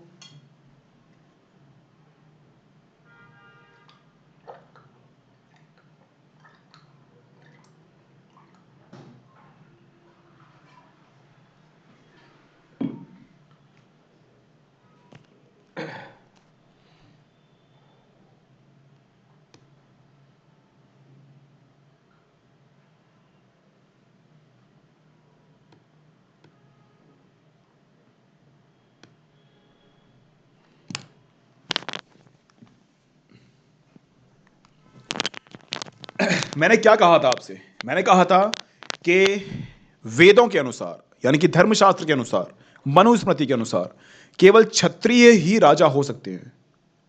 तो आप समझिए इस बात को, आप समझिए, आप समझिए इस बात को। धर्मशास्त्र के अनुसार केवल क्षत्रिय राजा हो सकते हैं। यार आप मुझे पहले बताओ कि वैदिक काल में वंश नहीं थे क्या? थे ना। ये तो उत्तर वैदिक काल और ये तो मनुस्मृति के बाद चीजें आई है ना, कि जन्म के आधार पर बोल दिया कि भाई क्षत्रिय वंश का कोई बच्चा है वही क्षत्रिय बन पाएगा। लेकिन इससे पहले भी तो कुछ महत्वपूर्ण वंश थे। आप धनानंद की बात करोगे, धनानंद कौन था? क्षत्रिय वंश का थोड़ी था। मौर्य साम्राज्य का चंद्रगुप्त मौर्य कहा जाता है कि भाई ये भी शूद्र जाति का था। मुद्रा राक्षस, जो मुद्रा राक्षस में क्लियर दे रखा है कि चंद्रगुप्त मौर्य शूद्र जाति से संबंधित थे। ओके, तो आप समझ सकते हैं कि ऐसे अनेक राजा हुए हैं जो कि प्रतापी रहे और उनने अपने आप को प्रूफ भी किया। चंद्रगुप्त मौर्य ने अपने आप को प्रूफ किया ना, एक विशाल साम्राज्य पर क्या किया, शासन किया ना। हाँ, और इस बात पर भी जो है बहस चलती रहती है कि वो शूद्र जाति के थे या फिर क्षत्रिय जाति के थे। बहुत सारे लोग हैं उनको क्षत्रिय जाति से संबंधित बताते हैं। ये क्या है क्या नहीं है इस बात पर हम लोग बहस नहीं करेंगे। ओके, तो कहने का मतलब ये है कि धर्मशास्त्र के पहले भी कुछ वंश ऐसे थे जो कि शूद्र जाति से संबंध रखते थे, है ना, फिर भी वो क्षत्रिय वाला कर्म करते थे। लेकिन धर्मशास्त्र के बाद ये सामाजिक गतिशीलता बाधित हो गई। अब क्षत्रिय वंश के, यार आप मुझे बताओ, जो शिवाजी थे, शिवाजी का राज तिलक नहीं हो पाया था। क्यों नहीं हो पाया था? आपको पता है ना क्यों नहीं हो पाया था? शिवाजी का राज तिलक जो प्रयाग में एक ब्राह्मण है उन्होंने पैर के अंगूठे से किया था। ओके, तो आप समझ सकते हैं कि ये जो जाति प्रथा है वो कितना जो है उग्र रूप धारण किए हुई थी कि किसी में क्षमता भी है तब भी वो क्षत्रिय नहीं बन सकता, तब भी वो राजा नहीं बन सकता है। ये सामाजिक गतिशीलता बाधित होती है उत्तर वैदिक काल में। उत्तर वैदिक काल में इस प्रकार से सामाजिक गतिशीलता बाधित होती है। तो आप समझ सकते हैं कि क्षमता है तो भी आप राजा नहीं बन सकते, क्षमता है तो भी आप आईएएस नहीं बन सकते। अगर आपके पास क्षमता है आप आईएएस नहीं बन पाओगे, ये तो गलत बात है ना। ओके, तो बहुत सारे शास्त्र हैं जो हमें देखने को मिलते हैं जो मौर्य साम्राज्य के बारे में कुछ क्षत्रिय बताते हैं तो कुछ आपके उसको शूद्र बताते हैं। ध्यान रखना, शुंग और कण्व, शुंग और कण्व कहा जाता है कि शुंग और कण्व थे वो कौन थे? वो ब्राह्मण थे। ओके, शुंग और कण्व ब्राह्मण थे और मौर्य शूद्र थे।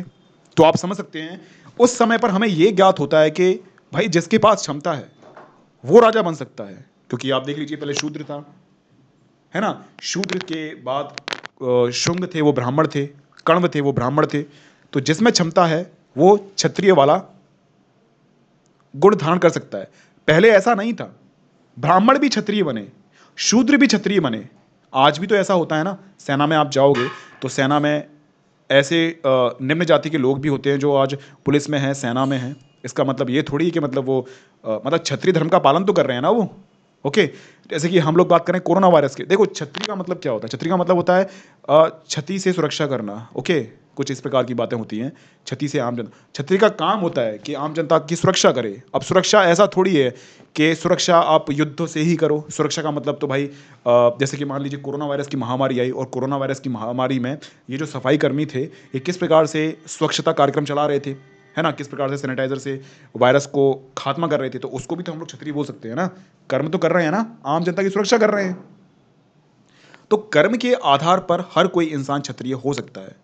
तो मेरे समझाने का प्रयास ये है कि जब हम लोग मौर्य साम्राज्य यानी कि हम लोग ईसा पूर्व दूसरी तीसरी की बात करते हैं तो उस समय पर सामाजिक गतिशीलता इतनी बाधित नहीं थी। जिसके अंदर क्षमता है, जिसके अंदर गुण है, वो क्षत्रिय बन सकता था। हालांकि चाणक्य का भी काफ़ी विरोध किया गया था ब्राह्मणों के द्वारा कि आपको यही इंसान मिला, शूद्र ही आपको मिला, क्षत्रिय मर गए। जो आप शूद्र जाति के इंसान को आप राजा बनाना चाहते हो, तो ब्राह्मणों ने सपोर्ट नहीं किया। लेकिन कौटिल्य तो इस बात को जानते थे, चाणक्य तो इस बात को जानते थे कि ये बंदा जो है वो मेरे सपनों को पूरा कर सकता है, ये बंदा जो है एक अखंड भारत का निर्माण कर सकता है।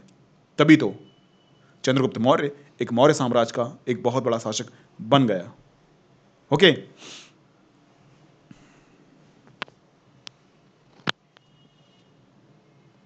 ओके, तो आप ध्यान रखना। तो इस प्रकार से धीरे धीरे व्यक्ति जो है हो सकता है कि ये जो धर्मशास्त्र है उसके रूल को मानने लग गया हो। राजत्व क्षत्रिय कुल में जन्म लेने पर शायद ही निर्भर करता था। अन्य शासकों जैसे कि शक जो कि मध्य एशिया से आए थे, ब्राह्मण, मलेक्ष, बर्बर और अन्य देशीय मानते थे। ओके, ब्राह्मण जो शक थे उनको काफ़ी गलत मानते थे, है ना। तो उस समय पर तो ऐसा था नहीं कि जाति के आधार पर, जन्म के आधार पर कोई क्षत्रिय हो, क्योंकि मध्य एशिया से भी बहुत सारे शासक आए थे, शक, कुषाण, पहलव। ये कौन थे? ये तो जनजाति थे, खानाबदोश लोग थे ये तो, फिर भी हमारे भारत देश में शासन किया, है ना। तो ये सब चीज़ें हैं जो आपको देखने को मिलेंगी। जो ये विदेशी शासक आए इनको ब्राह्मणों ने कुछ अलग प्रकार का क्षत्रिय जो है निम्न निम्न कुल का क्षत्रिय माना इनको, और जो आपके देशीय राजा थे, है ना, उनको उच्च कुल का क्षत्रिय माना। तो आप समझ सकते हैं आज भी आपने देखा होगा, आज भी आपने देखा होगा कि क्षत्रिय कुल में भी आपको बहुत सारी जातियां देखने को मिल जाएंगी, है ना। देखा होगा कि बहुत सारे लोग हैं वो अपने आप को ठाकुर बोलते हैं, लेकिन कुछ ठाकुर जो हैं उनको एक्सेप्ट नहीं करते हैं, है ना। बहुत हैरारकी देखने को मिलती है। ऐसा ही नहीं कि मतलब क्षत्रियों में भी, आपको ब्राह्मण में भी बहुत सारी हैरारकी देखने को मिल जाएगी। आपको शूद्र जाति में, निम्न जाति के लोग हैं उनमें भी उपजातियां, है ना, उपजातियां देखने को मिल जाएंगी। ओके, ध्यान रखना। हम बात करते हैं रुद्र दमन की। ओके, रुद्र दमन की हम लोग बात करते हैं। रुद्र दमन को तो आप जानते हो ना, उसके बारे में हमें जानकारी मिलती है एक अभिलेख जो कि संस्कृत भाषा में था। ओके, जो दूसरी शताब्दी ईस्वी से संबंधित था, क्योंकि आप सभी लोग जानते हैं कि ईसा पूर्वी दूसरी शताब्दी के बाद जो है आपके शक, पहलव, कुषाण, ये सभी लोग आना स्टार्ट हो चुके थे। ओके, तो ध्यान से समझना इस बात को कि रुद्रदमन, इस रुद्रदमन ने हमारे भारत देश पर जो है शासन किया और सुदर्शन झील का वापस जीर्णोद्धार किया, जो कि मौर्य साम्राज्य के समय पर एक अधिकारी ने किया था सिंचाई व्यवस्था के लिए। आपने देखा होगा एक और है आपका गौतमी पुत्र सातकर्णी। जो सातवाहन थे वो कौन थे? सातवाहन थे वो कौन थे? ब्राह्मण थे। लेकिन ब्राह्मण होने के बाद भी इन्होंने अपने कर्म को क्या माना? उन्होंने क्षत्रिय धर्म का पालन किया। बाजीराव कौन थे? ब्राह्मण थे ना, फिर भी क्षत्रिय धर्म का पालन किया। तो हम लोग बोल सकते हैं ऐसे बहुत सारे, हमारे शिवाजी महाराज भी तो छत्रपति की ने उपाधि ली थी। तो कहने का मतलब कुछ राजा ऐसे होते हैं जो कि अपनी क्षमता के हिसाब से राजा बन जाते हैं। ओके, और ध्यान रखना, जब ये गौतमी पुत्र सातकर्णी जब राजा बना तो कहा गया, बहुत सारे आलोचक हैं उन्होंने कहा कि ये क्षत्रिय धर्म का, क्षत्रियों के अधिकार का ये उल्लंघन कर रहा है। लेकिन ऐसा है? लगता है आपको? है ना, जिसके पास क्षमता है वो बन सकता है राजा, है ना। और ध्यान रखना, ये इसके पहले अगर हम लोग दूसरी सदी ईसा पूर्व की बात करें और तीसरी सदी ईसा पूर्व की बात करें, उस समय पर अंतरजातीय विवाह होते थे, है ना, अंतरजातीय विवाह होते थे। ओके, ध्यान रखना, अंतरजातीय विवाह का मतलब यह है कि कुछ ब्राह्मणों के क्षत्रिय में विवाह, क्षत्रियों के वैश्य में विवाह, इस प्रकार की विवाह प्रथा होना स्टार्ट हो चुकी थी। लेकिन धीरे धीरे जब ये सातवाहन काल आया और सातवाहन काल के समय पर आप सभी लोग जानते हैं धर्मशास्त्र के नियम लागू हो चुके थे। और धर्मशास्त्र के नियम लागू होने के बाद ये जो आपके वैवाहिक संबंध हैं इसमें जटिलता आना आरंभ हो गई और अपनी जाति के ही लोगों से विवाह करना स्टार्ट हो गया। यानी कि अंतरजातीय विवाह उस समय पर नहीं होते थे। लेकिन रुद्रदमन जो कि एक ब्राह्मण था, इसने कई जाति के लोगों से विवाह संबंध स्थापित किए, क्योंकि उस समय पर इस प्रकार की नीति अपनाई जाती थी कि विवाह संबंध स्थापित कर लो, इसके माध्यम से जो है हमें एक राज्य मिल जाएगा। ओके, और वो राज्य हम पर कभी आक्रमण नहीं करेगा क्योंकि उसकी बेटी हमारे राज्य में ब्याही है। तो इस प्रकार से वैवाहिक संबंध के माध्यम से हम देख सकते हैं कि कई राजा ऐसे हुए हैं जिन्होंने अनेक जाति के लोगों से वैवाहिक संबंध बनाए। मुगलों ने राजपूतों के साथ वैवाहिक संबंध बनाए थे ना। तो ये तो समुद्रगुप्त ने वैवाहिक संबंध बनाए थे यूनान के लोगों के साथ, ग्रीक लोगों के साथ, है ना। आपका चंद्रगुप्त मौर्य है, मौर्य की जो बीवी थी वो ग्रीक महिला थी, यूनान की महिला थी। ओके, तो इस आधार पर हम लोग बोल सकते हैं कि स्टार्टिंग की जो आपकी शुरुआत हुई थी तो उसमें जाति प्रथा, वर्ण व्यवस्था इतना ज़्यादा जो है महत्वपूर्ण नहीं थी। कुछ राजा आपको ऐसे भी देखने को मिलेंगे जो कि शूद्र जाति के थे, नीची जाति के थे, फिर भी वो राजा बने। ओके,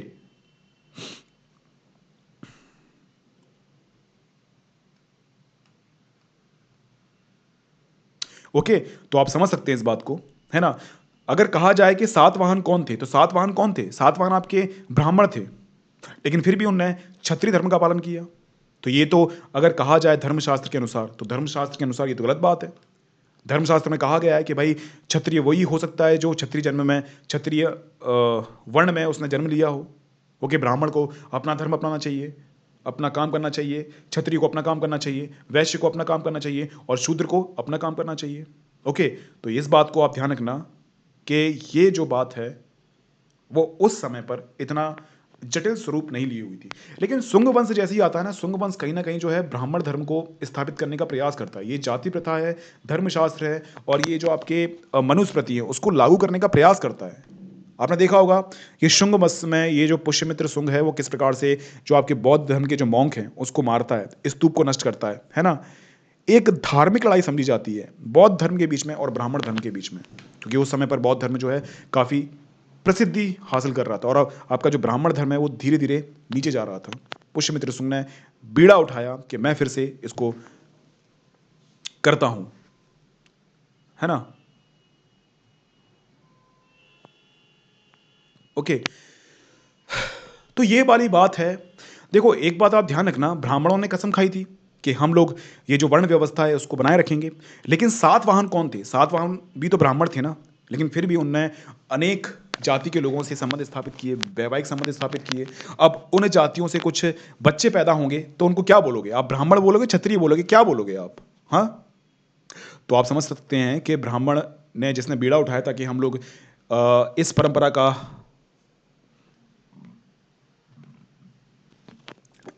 के आधार पर हम लोग जो है एक तरह से आगे बढ़ेंगे, और धीरे धीरे सातवाहन ने ही इन परंपराओं को छोड़ना खत्म कर दिया। क्योंकि ये देखो यार, शासक वर्ग हैं, अब शासक वर्ग हैं तो भाई बहुत सारी चीज़ें अपनानी पड़ती हैं, है ना। क्योंकि आप सभी लोग जानते हैं पॉलिटिक्स है, पॉलिटिक्स में भी आपने देखा होगा कुछ नैतिक व्यक्ति आते हैं, और नैतिक व्यक्तियों को भी इस कीचड़ से बचने के लिए कुछ ना कुछ पॉलिटिक्स खेलनी पड़ती है ना।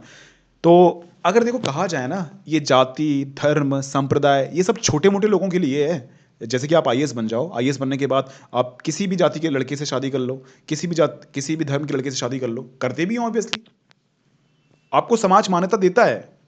जो नियम कायदे कानून होते हैं वो छोटे व्यक्ति के लिए होते हैं। आज आप कुछ करते नहीं हो, आप बोल दो कि आपको किसी ऐसे लड़के से शादी करनी है, ऐसी लड़की से शादी करनी है जो कि मुस्लिम हो, आपके घर वाले मान जाएंगे? नहीं मानेंगे। ओके।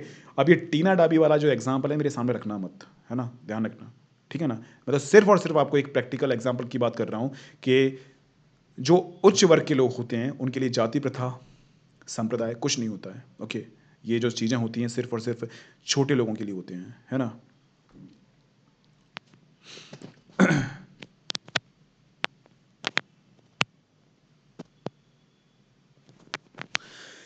ठीक है, तो ये सब बातें होंगी वर्ण व्यवस्था के बारे में।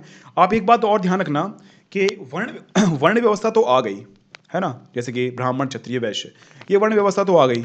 अब धीरे धीरे वर्ण व्यवस्था भी अब जातियों में कन्वर्ट होना स्टार्ट हो जाती है। जैसे कि आपको मैंने बताया ना कि कुछ ब्राह्मण शासक थे जिन लोगों ने शादी करी निम्न वर्ग के लोगों के साथ। अब उनके जो बच्चे पैदा हुए, अब वो किस के होंगे? वो ब्राह्मण के होंगे, क्षत्रिय के होंगे, किसके होंगे? तो इस प्रकार से आप देख सकते हैं जब अंतरजातीय विवाह होना स्टार्ट हो गए, है ना, तब उनसे कुछ संतानें उत्पन्न हुई। अब वो अलग अलग जातियों में डिवाइड होना स्टार्ट हो चुके थे। ब्राह्मण की भी बहुत सारी जातियां मिलेंगी, जातियां नहीं, अब तो उपजातियां आपको देखने को मिलेंगी। क्षत्रिय जो हैं इनकी भी आपको उपजातियां, जातियां के नीचे भी उपजातियां देखने को मिलेंगी। वैश्य के अंदर भी कुछ लोग बोलते हैं कि हम लोग शुद्ध ब्राह्मण हैं, कुछ लोग बोलते हैं नहीं, तुम शुद्ध ब्राह्मण नहीं हो, तुम अशुद्ध ब्राह्मण हो, है ना। ये तो आपने देखा होगा ना, आजकल तो चलता है, क्या बताएं। आप तो इतिहास पढ़ चुके हो ना। अब आप बोलोगे कि मैं ब्राह्मण हूँ, क्षत्रिय हूँ, मैं वैश्य हूँ, मैं शूद्र हूँ, आप तो कहोगे ना मैं इंसान हूँ भाई। अगर भगवान स्टार्टिंग से ही अगर ऐसी कोई बातें करता कि डिफरेंस क्रिएट करके भेजता कि भाई ये ब्राह्मण है तो इसको बुद्धि दे दी जाए, क्षत्रिय है तो भाई इसको हैवी हैवी जो है मसल्स दे दी जाए, शूद्र है तो इसको काम करने के लिए जो है लंबे हाथ पैर दे दिए जाए, ऐसा तो कुछ होता नहीं है ना। ब्राह्मण हो, क्षत्रिय हो, वैश्य हो, सभी के बच्चे एक प्रकार से पैदा होते हैं, है ना। अब काले गोरे ब्राह्मण में भी पाए जाते हैं, क्षत्रिय में भी पाए जाते हैं। अब ये तो फालतू में इंसान के बनाई हुई चीजें हैं, क्या कर सकते हैं इसको। अब हम लोग बात करते हैं जाति और सामाजिक गतिशीलता। तो जाति व्यवस्था ने किस प्रकार से सामाजिक गतिशीलता को प्रभावित किया? क्योंकि जाति प्रथा ने ही तो सामाजिक गतिशीलता को प्रभावित किया ना। एक वर्ग का लोग, एक वर्ण के लोग हैं दूसरे वर्ण के साथ विवाह नहीं कर सकते, एक वर्ण के लोग दूसरे वर्ण के साथ जो है सामाजिक संबंध नहीं बना सकते, एक वर्ण के लोग दूसरे वर्ण के साथ जो है खाना नहीं खा सकते। इससे सामाजिक गतिशीलता प्रभावित होगी ना, होगी कि नहीं होगी? तो आप ध्यान रखना,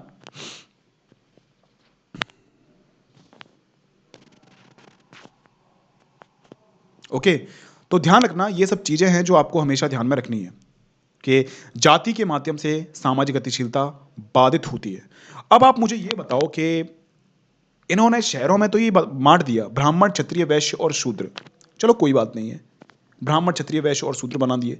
अब जो रहने वाले हैं, कुछ आपके नए वर्ण भी उभरे। जैसे कि हम लोग बात करें कि जो शिकारी करने वाले लोग हैं, अब उनको कहाँ पर डालोगे आप? ब्राह्मण में, क्षत्रिय में, वैश्य में, शूद्र में? वो तो सभी काम करते हैं, वो तो है। क्योंकि आपकी जनजातियां होती हैं, जनजातियों में आपने देखा होगा कुछ लोग जनजातियों में ऐसे होते हैं जो पंडित का काम करते हैं, कुछ लोग ऐसे होते हैं जो छत्री की भूमिका निभाते हैं, मतलब उनका एक खुद का एक समाज होता है। तो उनको आप किस वर्ग में रखोगे? तो ध्यान रखना कि जब वर्ण व्यवस्था आई और वर्ण व्यवस्था में कुछ ऐसे लोग नए इंट्रोड्यूस होना स्टार्ट हुए, तो उन नए लोगों को जातियों में बांटना स्टार्ट कर दिया। जैसे कि 4 वर्ण तो आपके हो गए, उसके बाद एक नई जाति आई जो सोने का काम करती है, स्वर्णकार, तो स्वर्णकार हो गए। आपके शिकारी एक अलग से जातियां बनना स्टार्ट हो गई। अब देखना धीरे धीरे आपकी वर्ण व्यवस्था जो है जातियों में होना स्टार्ट हो जाएगी। कायस्थ, पहले कायस्थ कोई जाति थोड़ी थी। कायस्थ ना ब्राह्मण में आती है, ना क्षत्रिय में आती है, ना वैश्य में आती है, ना शूद्र में आती है। कायस्थ जाति अलग से बन गई। कब से? जब से सामंती व्यवस्था स्टार्ट हुई, सामंती व्यवस्था के परिणाम स्वरूप भूमिदान की प्रक्रिया है वो स्टार्ट हुई थी, और भूमिदान की प्रक्रिया के माध्यम से जो लेखा जोखा वाला काम है वो बढ़ा। इससे अलग से एक डिपार्टमेंट का शुरुआत हुई, एक अलग से जाति बनना स्टार्ट हुई, है ना।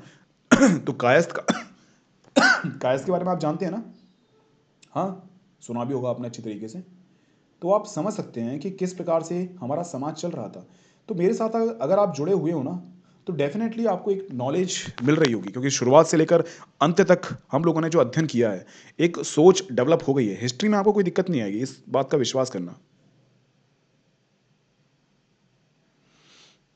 ओके, अगर रही बात कि ये जो आपके निम्न जाति के लोग हैं, जैसे कि नई नई जाति इंट्रोड्यूस हो रही है, जैसे कि आपके शिकारी लोग आ गए, ओके, बुनकर आपके आ गए, स्वर्णकार आपके लोग आ गए, ओके, तो इनके बारे में जानकारी कहाँ से मिलती है? क्योंकि आप सभी लोग जानते हैं ब्राह्मण, क्षत्रिय, वैश्य और शूद्र, इसके बारे में तो आपको जानकारी मिल जाएगी। हालांकि शूद्र के बारे में आपको जानकारी फिर भी नहीं मिलेगी। आपको ब्राह्मण क्षत्रिय के बारे में तो जानकारी मिल जाएगी अभिलेख में, पुरातात्विक साक्ष्यों में, है ना, आपको साहित्यिक ग्रंथों में। लेकिन ये जो शूद्र हैं या फिर ये जो नई नई जातियां हैं, जैसे कि हम लोग शिकारी जाति की बात करें, स्वर्णकार की हम लोग बात करें, हम लोग बुनकरों की बात करें, तो इनकी जानकारी आपको कहाँ से मिलेगी? हाँ, इनका समाज किस प्रकार का था, किस प्रकार की सामाजिक स्थिति थी इनकी। ओके, तो कुछ कुछ हमें जानकारी मिल जाती है, छोटे मोटे, लेकिन विस्तार रूप से हमें जानकारी इनके बारे में आज भी देखने को नहीं मिलती है।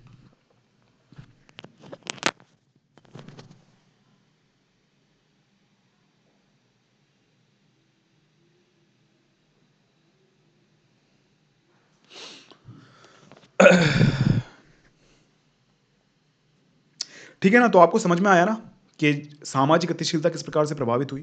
देखो, अब गांव में रहने वाले जो लोग हैं, गांव का मतलब चलो ठीक है, हम लोग मान लेते हैं कि कोई जनजाति लोग हैं, वो जंगल में रह रही हैं। अब उनने बहुत ही नाम सुना कि एक प्रतापी राजा हैं, वो काफ़ी जनता की भलाई करते हैं, वो सभी को रोजगार प्रदान करते हैं, समय समय पर दान धर्म करते हैं। अब ये जनजाति लोगों ने सुना, और जनजाति लोगों ने डिसाइड किया कि हम लोग इस जंगल को छोड़ के जो है राजा के शासन में हम लोग चले जाते हैं।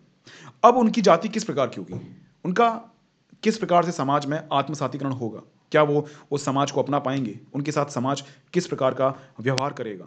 हाँ, तो उन सब के समाज के बारे में थोड़ी सी हमें जटिलता देखने को मिलती है।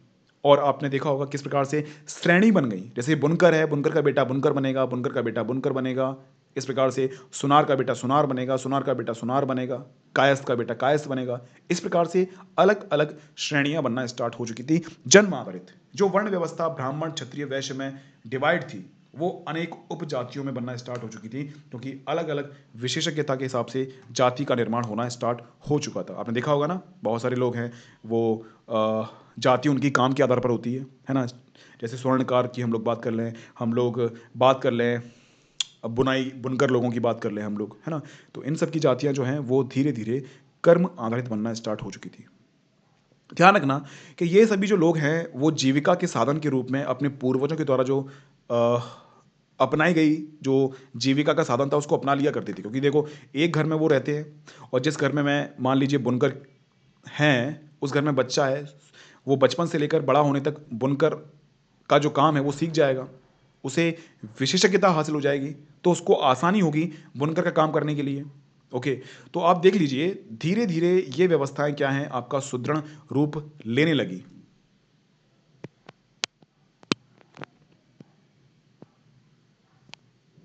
ओके, तो आप ध्यान रखना इस बात को कि कुछ सदस्य अपनी जीविका भी अपनाते थे वर्ण व्यवस्था और जाति प्रथा के आधार पर। इसके बाद आप ध्यान रखना, कभी कभी ये जो कुछ लोग हैं, कुछ काम उनके अच्छे, जैसे स्वर्णकार है, स्वर्णकार का जो काम है वो अच्छा होगा, उसका उसकी आर्थिक स्थिति है वो भी काफ़ी अच्छी होगी, है ना। कुछ लोग जो हैं सामाजिक प्रतिष्ठा भी प्राप्त करने लगे, क्योंकि उनकी कमाई वगैरह बढ़िया होती थी। अब ये जो इनके पास इकट्ठा धन होता था, है ना, तो ये धन का यूज़ ये लोग मंदिर वंदिर निर्माण के लिए करते थे, जिससे कि इनकी सामाजिक प्रतिष्ठा बढ़ गई। आपने देखा होगा ना, कुछ लोग दान धर्म करते हैं, कुछ लोग नेता भी दान धर्म करते हैं।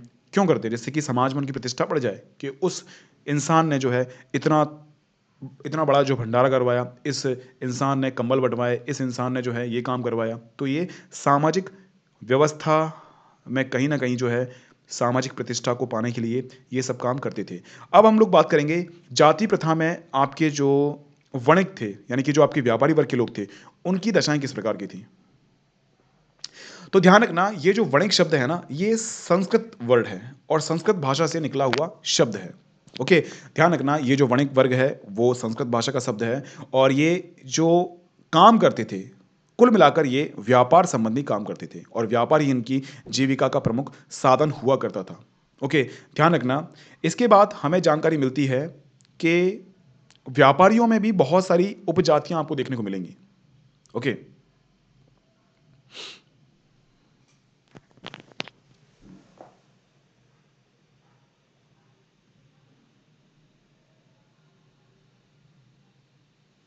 ध्यान रखना, तो आज के समय में जो आपको देखने को मिलता है कि कुछ आपके क्षत्रिय वर्ग के लोग हैं, वो व्यापार का काम करते हैं। आपने देखा होगा, आपके दोस्त वोस्त भी होंगे, कुछ का बिजनेस होगा, है ना? कुछ क्षत्रिय वर्ग के लोग होंगे, वो आपके सेवा काम में लगे होंगे, आजकल चल रहा है।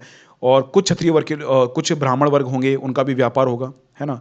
तो उस समय पर अगर देखा जाए 600 ईसा पूर्व के समय पर, तो उस समय पर कुछ व्यापारी का काम कुछ ब्राह्मण भी करते थे और कुछ व्यापारी का काम आपके क्षत्रिय भी करते थे। तो हमें जो एक किताब मिली है, शूद्रक के द्वारा लिखी हुई किताब है ये, मृक्षकटिकम।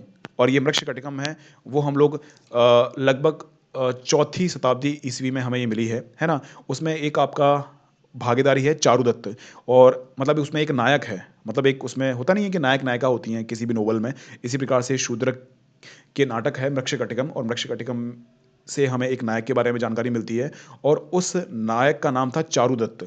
और इस चारुदत्त को ब्राह्मण वणिक बोला गया, और ब्राह्मण वणिक का मतलब क्या होता है? यानी कि ऐसा ब्राह्मण जो कि व्यापार की गतिविधियों में शामिल हो। ओके, ध्यान रखना, इसी प्रकार से 5वीं शताब्दी में एक अभिलेख मिला और उस अभिलेख में हमें दो भाइयों के बारे में जानकारी मिलती है और उन दो भाइयों को क्षत्रिय वणिक के नाम से संबोधित किया गया, जिन्होंने एक मंदिर के निर्माण के लिए एक जो है दान दिया था। ओके, तो आपको समझ में आ सकता है कि कुछ कुछ चीज़ें ऐसी होती हैं जो कि कभी कभी आपके जो कर्म है उसको ख़त्म कर देती हैं, है ना? चलो, अब हम लोग बात करते हैं रेशम बुनकरों ने क्या किया। रेशम बुनकरों की किस प्रकार की अवस्थिति थी? तो रेशम बुनकरों के बारे में भी हमें जानकारी प्राप्त होती है किसके माध्यम से? अभिलेख के माध्यम से। देखो, अभिलेख है वही एक महत्वपूर्ण साधन है आपका, किसके लिए? इतिहास को जानने के लिए। कुछ लोगों को संगीत में अत्यंत प्रेम प्रेम है, जो कानों को प्रिय होता है। अन्य को गर्व है, सैकड़ों उत्तम जीवनियों का गर्व है कि ज्ञान है। हाँ, गर्वी है। इस तरह वे अनेक कथाओं से परिचित हैं। विनित भाव विनित भाव से उत्तम धार्मिक व्याख्यानों में तल्लीन हैं। कुछ लोग अपने धार्मिक अनुष्ठानों में श्रेष्ठ हैं।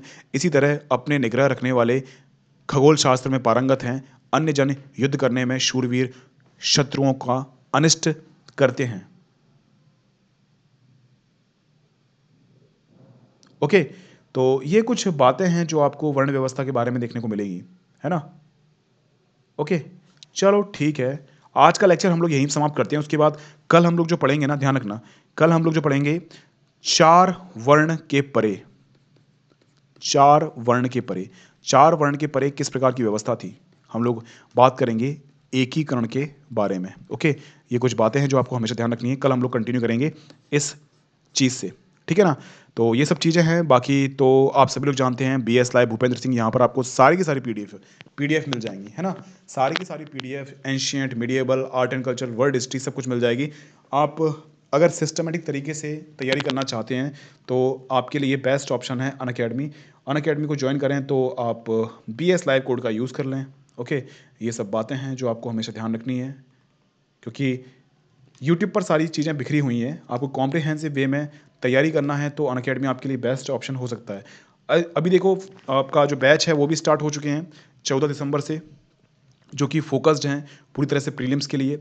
जीएस बैच भी आपका स्टार्ट हो चुका है 14 दिसंबर से, और 2023 वाले बच्चों के लिए भी आपका है। 2021 में देना हो, 22 में देना हो, 23 में देना हो, आपके लिए बैच है। आपके लिए इंग्लिश मीडियम और हिंदी मीडियम तीनों बैच हैं, तो आप अपने हिसाब से ज्वाइन कर सकते हैं। और इंडिया के जितने भी टॉप एजुकेटर हैं वो सभी आपके लिए अवेलेबल हैं। यहाँ पर आप देख सकते हैं कि अगर आप इस कंटेस्ट में भाग लोगे तो आपको फर्स्ट प्राइज़ में एप्पल, सेकंड प्राइज़ में एप्पल आईपैड, थर्ड प्राइज़ में एप्पल एयरपोर्ट, इस प्रकार की चीज़ें मिलेंगी। कॉम्प्रिहेंसिव वे में अगर आपको ऑप्शनल देखना है तो 1 साल, 2 साल, 3 साल का भी ऑप्शन है आपके पास। यहाँ पर आप BS लाइव कोड का यूज़ कर सकते हैं, है ना? इसमें भी आपको 10% का डिस्काउंट मिल जाएगा। ओके, आगे हम लोग बात करते हैं आपका प्लस कोर्स है। प्लस कोर्स में भी आपके 1 साल, 2 साल, 3 साल का है। इसमें भी आपको BS लाइव कोड का यूज़ करोगे, इंस्टेंटली आपको 10% का डिस्काउंट। अंतिम रूप से अगर आप बात करें तो आइकॉन भी 1 साल, 2 साल, 3 साल, इसमें आपको पर्सनल कोच मिलेगा, है ना? तो यहाँ पर भी आप ज्वाइन कर सकते हैं। तो आप सभी के सहयोग के लिए बहुत बहुत धन्यवाद। ये है मेरा Telegram group BS live Bhupendra Singh, इस नाम से आप सर्च कर सकते हैं। और ये है मेरा डिस्काउंट कोड। जो भी बच्चे मेरे साथ जुड़ेंगे उसको मेरा साथ रहेगा जब तक वो सिलेक्शन लेंगे, तब तक, है ना? तो आप सभी के सहयोग के लिए बहुत बहुत धन्यवाद। कल फिर से मिलते हैं सुबह 6 बजे। तब तक के लिए रिवीजन करो और पढ़ते रहो।